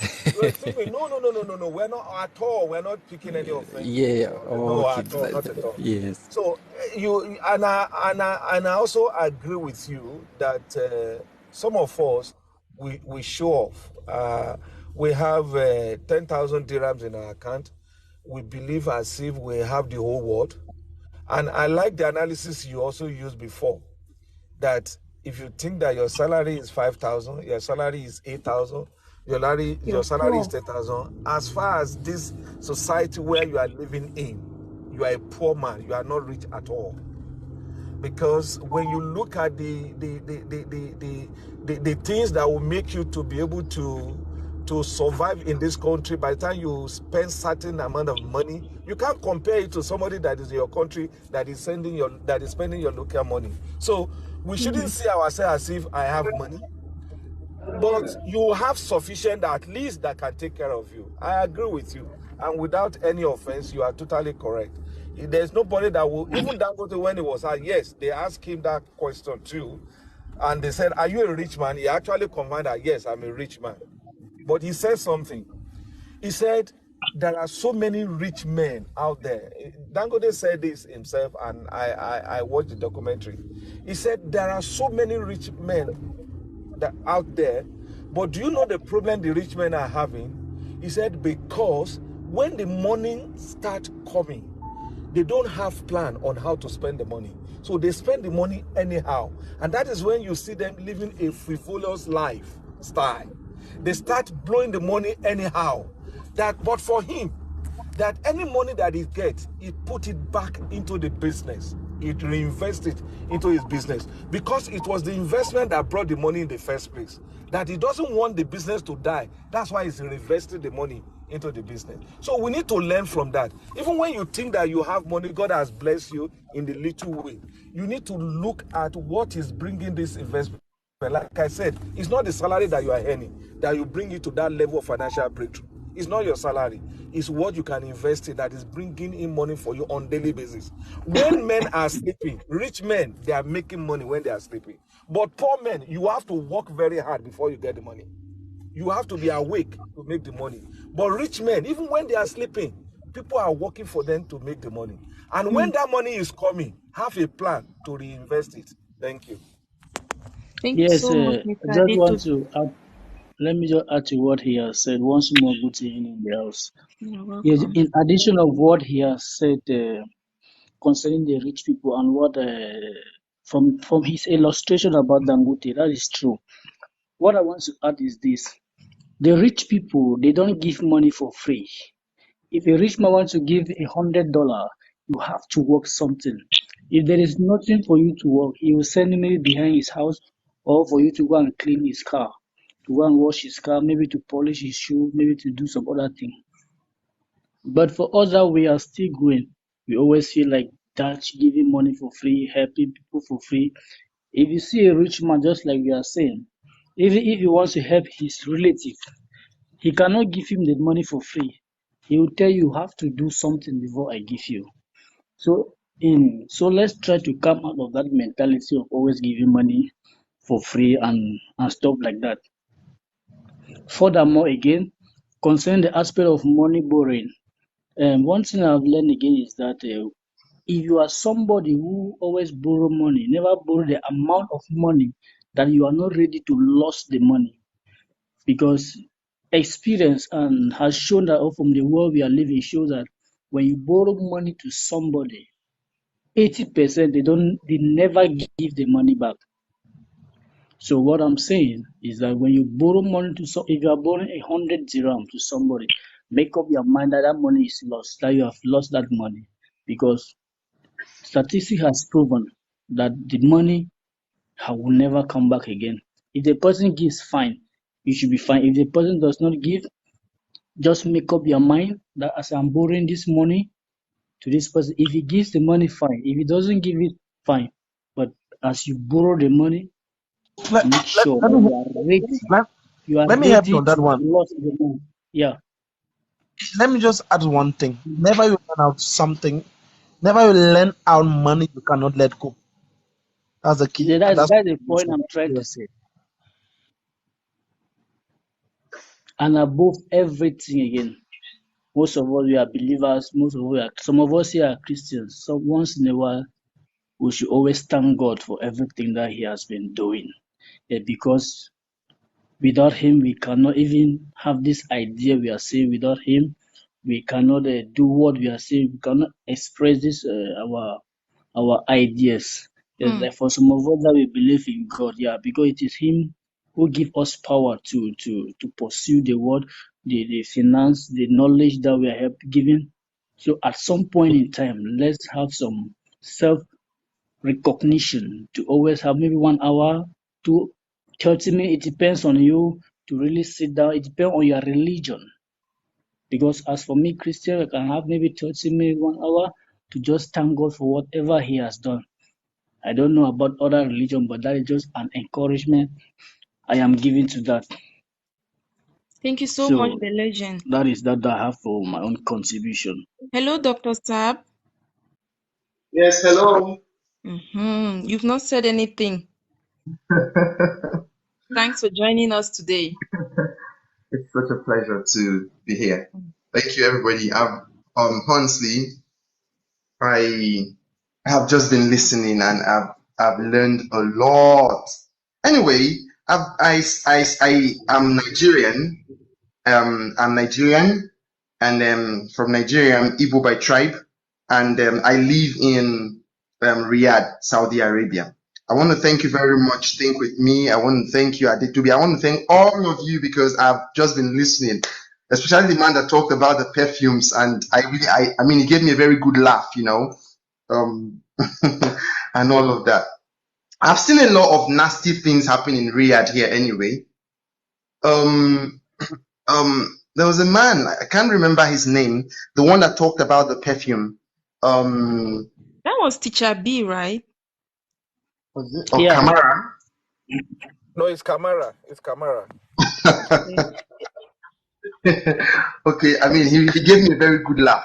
But you see, everything he said, I've observed. I've observed in this Riyadh where I'm staying, where I'm living. I have actually, I came to Riyadh. I've been here for 3 months only, and a very short stay anyway. For 3 months, I'm working here. But I tell you the truth, I've seen a lot of things I've learned from. Do you believe in this Riyadh? There are people who've been here for maybe 10 years, 12, 13 years. Sincerely, they don't even have a land back home in Nigeria. Like, they don't have a land. I sit with them and I have conversations. And sincerely, the conversations I have with them shock me to my marrows. What's even more painful is that many of them are still willing to be foolish.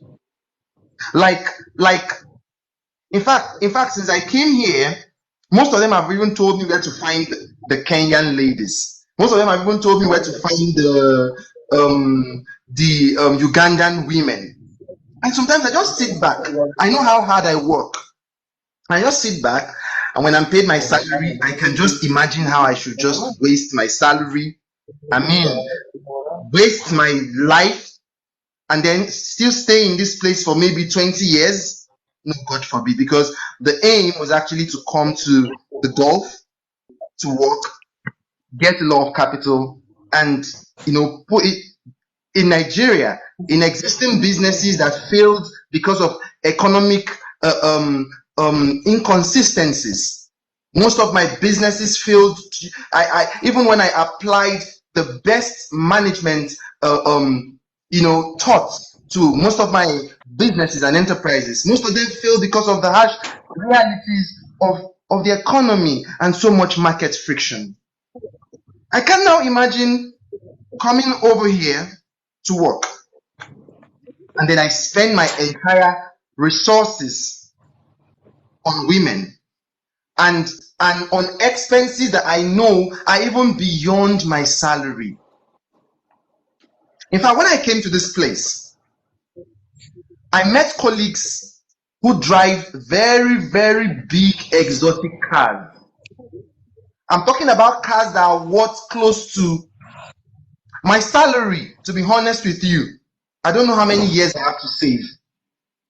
I don't know how many years I have to save to drive such cars. When I come close and we talk, we drink coffee together at the lounge, I realize that they don't have a land back home.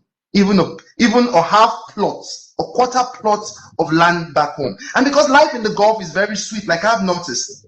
So they are drinking coffee every day they are drinking chai, speaking Arabic with the Arabs, and wasting off their lives. So sometimes I even wonder if most people who have come to the Gulf even have plans, or they just came here because it's amazing, or they just came here because they wanted to be in a white man's land, a place where we can't even call home. I think the people who have spoken before me have even said more important things, but this has been my view. I have a friend, a very close one. Let me tell you something. Matt. Once we are paid salary, you don't get to see him for the next 5 days. He's with the Ugandan woman. He'll come back to tell me how what's her name? What's the country? How the Indonesian two women were sweet. Come back to tell me I'm missing a lot. How the Burundi woman is very sweet. The next day he's back to tell me how the Kenyan woman is too sweet. The next time he's coming to tell me how the South African women have big buttocks. The next time he's coming, how won't his money get finished? And before 10th of the next month, he's already asking me to please see, Dr. Saab, please, I beg you in the name of God, just give me 500 reals. You know what 500 reals mean? We're talking of above 200,000 naira in my country. Or, I mean, above 100,000 naira with 200 reals. Sorry, 500 reals. Yes, that's almost above 100,000 naira in my country. And then someone is saying, please just give it to me. And after you've been paid your salary like 5 days before, then you spend it on all the South African buttocks. You spend on all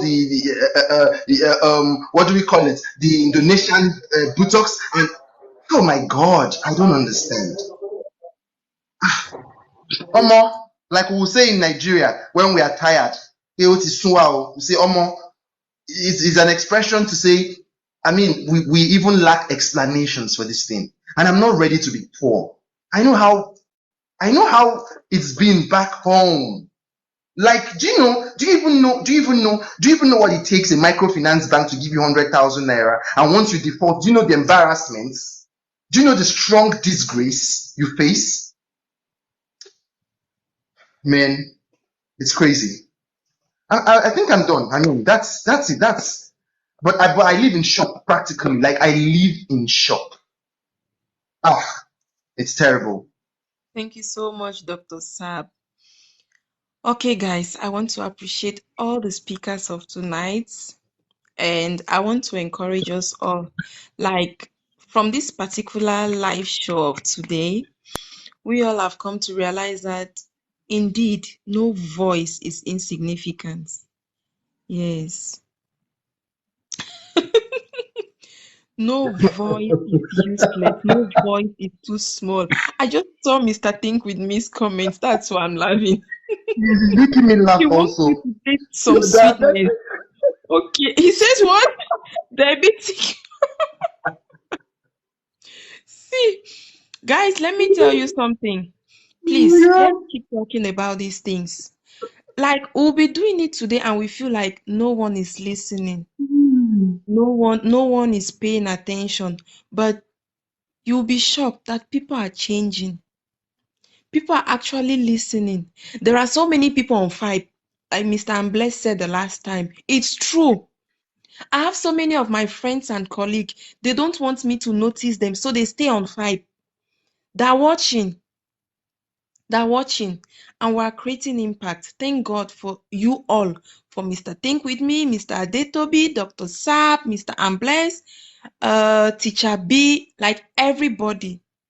I applaud you all. I appreciate you. And I know I cannot reward you, but God will. God will do it for me. We've come to the end of this show because of how powerful it was. I could not go. Normally, we are live every Wednesday and Friday, 7 p.m. UAE time to 9 p.m. But look at the time. It's almost 10:30. I'm still here. I still have to prepare my husband for work because he has night duty today. But I'm still here. God forgive me. So I'll be saying bye-bye for now. Good night to everyone. I pray we keep coming and we come on time so we can start this discussion on time and finish on time. We have a lot. We have a lot. And if you have any topic you want us to talk about, please, you can maybe leave it under any of my videos. You can leave it in the comment section of any of my videos or send me a DM. No issues. We have work. Even when we try to ignore it, it's a lie. It's a lie. God is giving you that wisdom because He wants you to share. He's not giving you to keep it.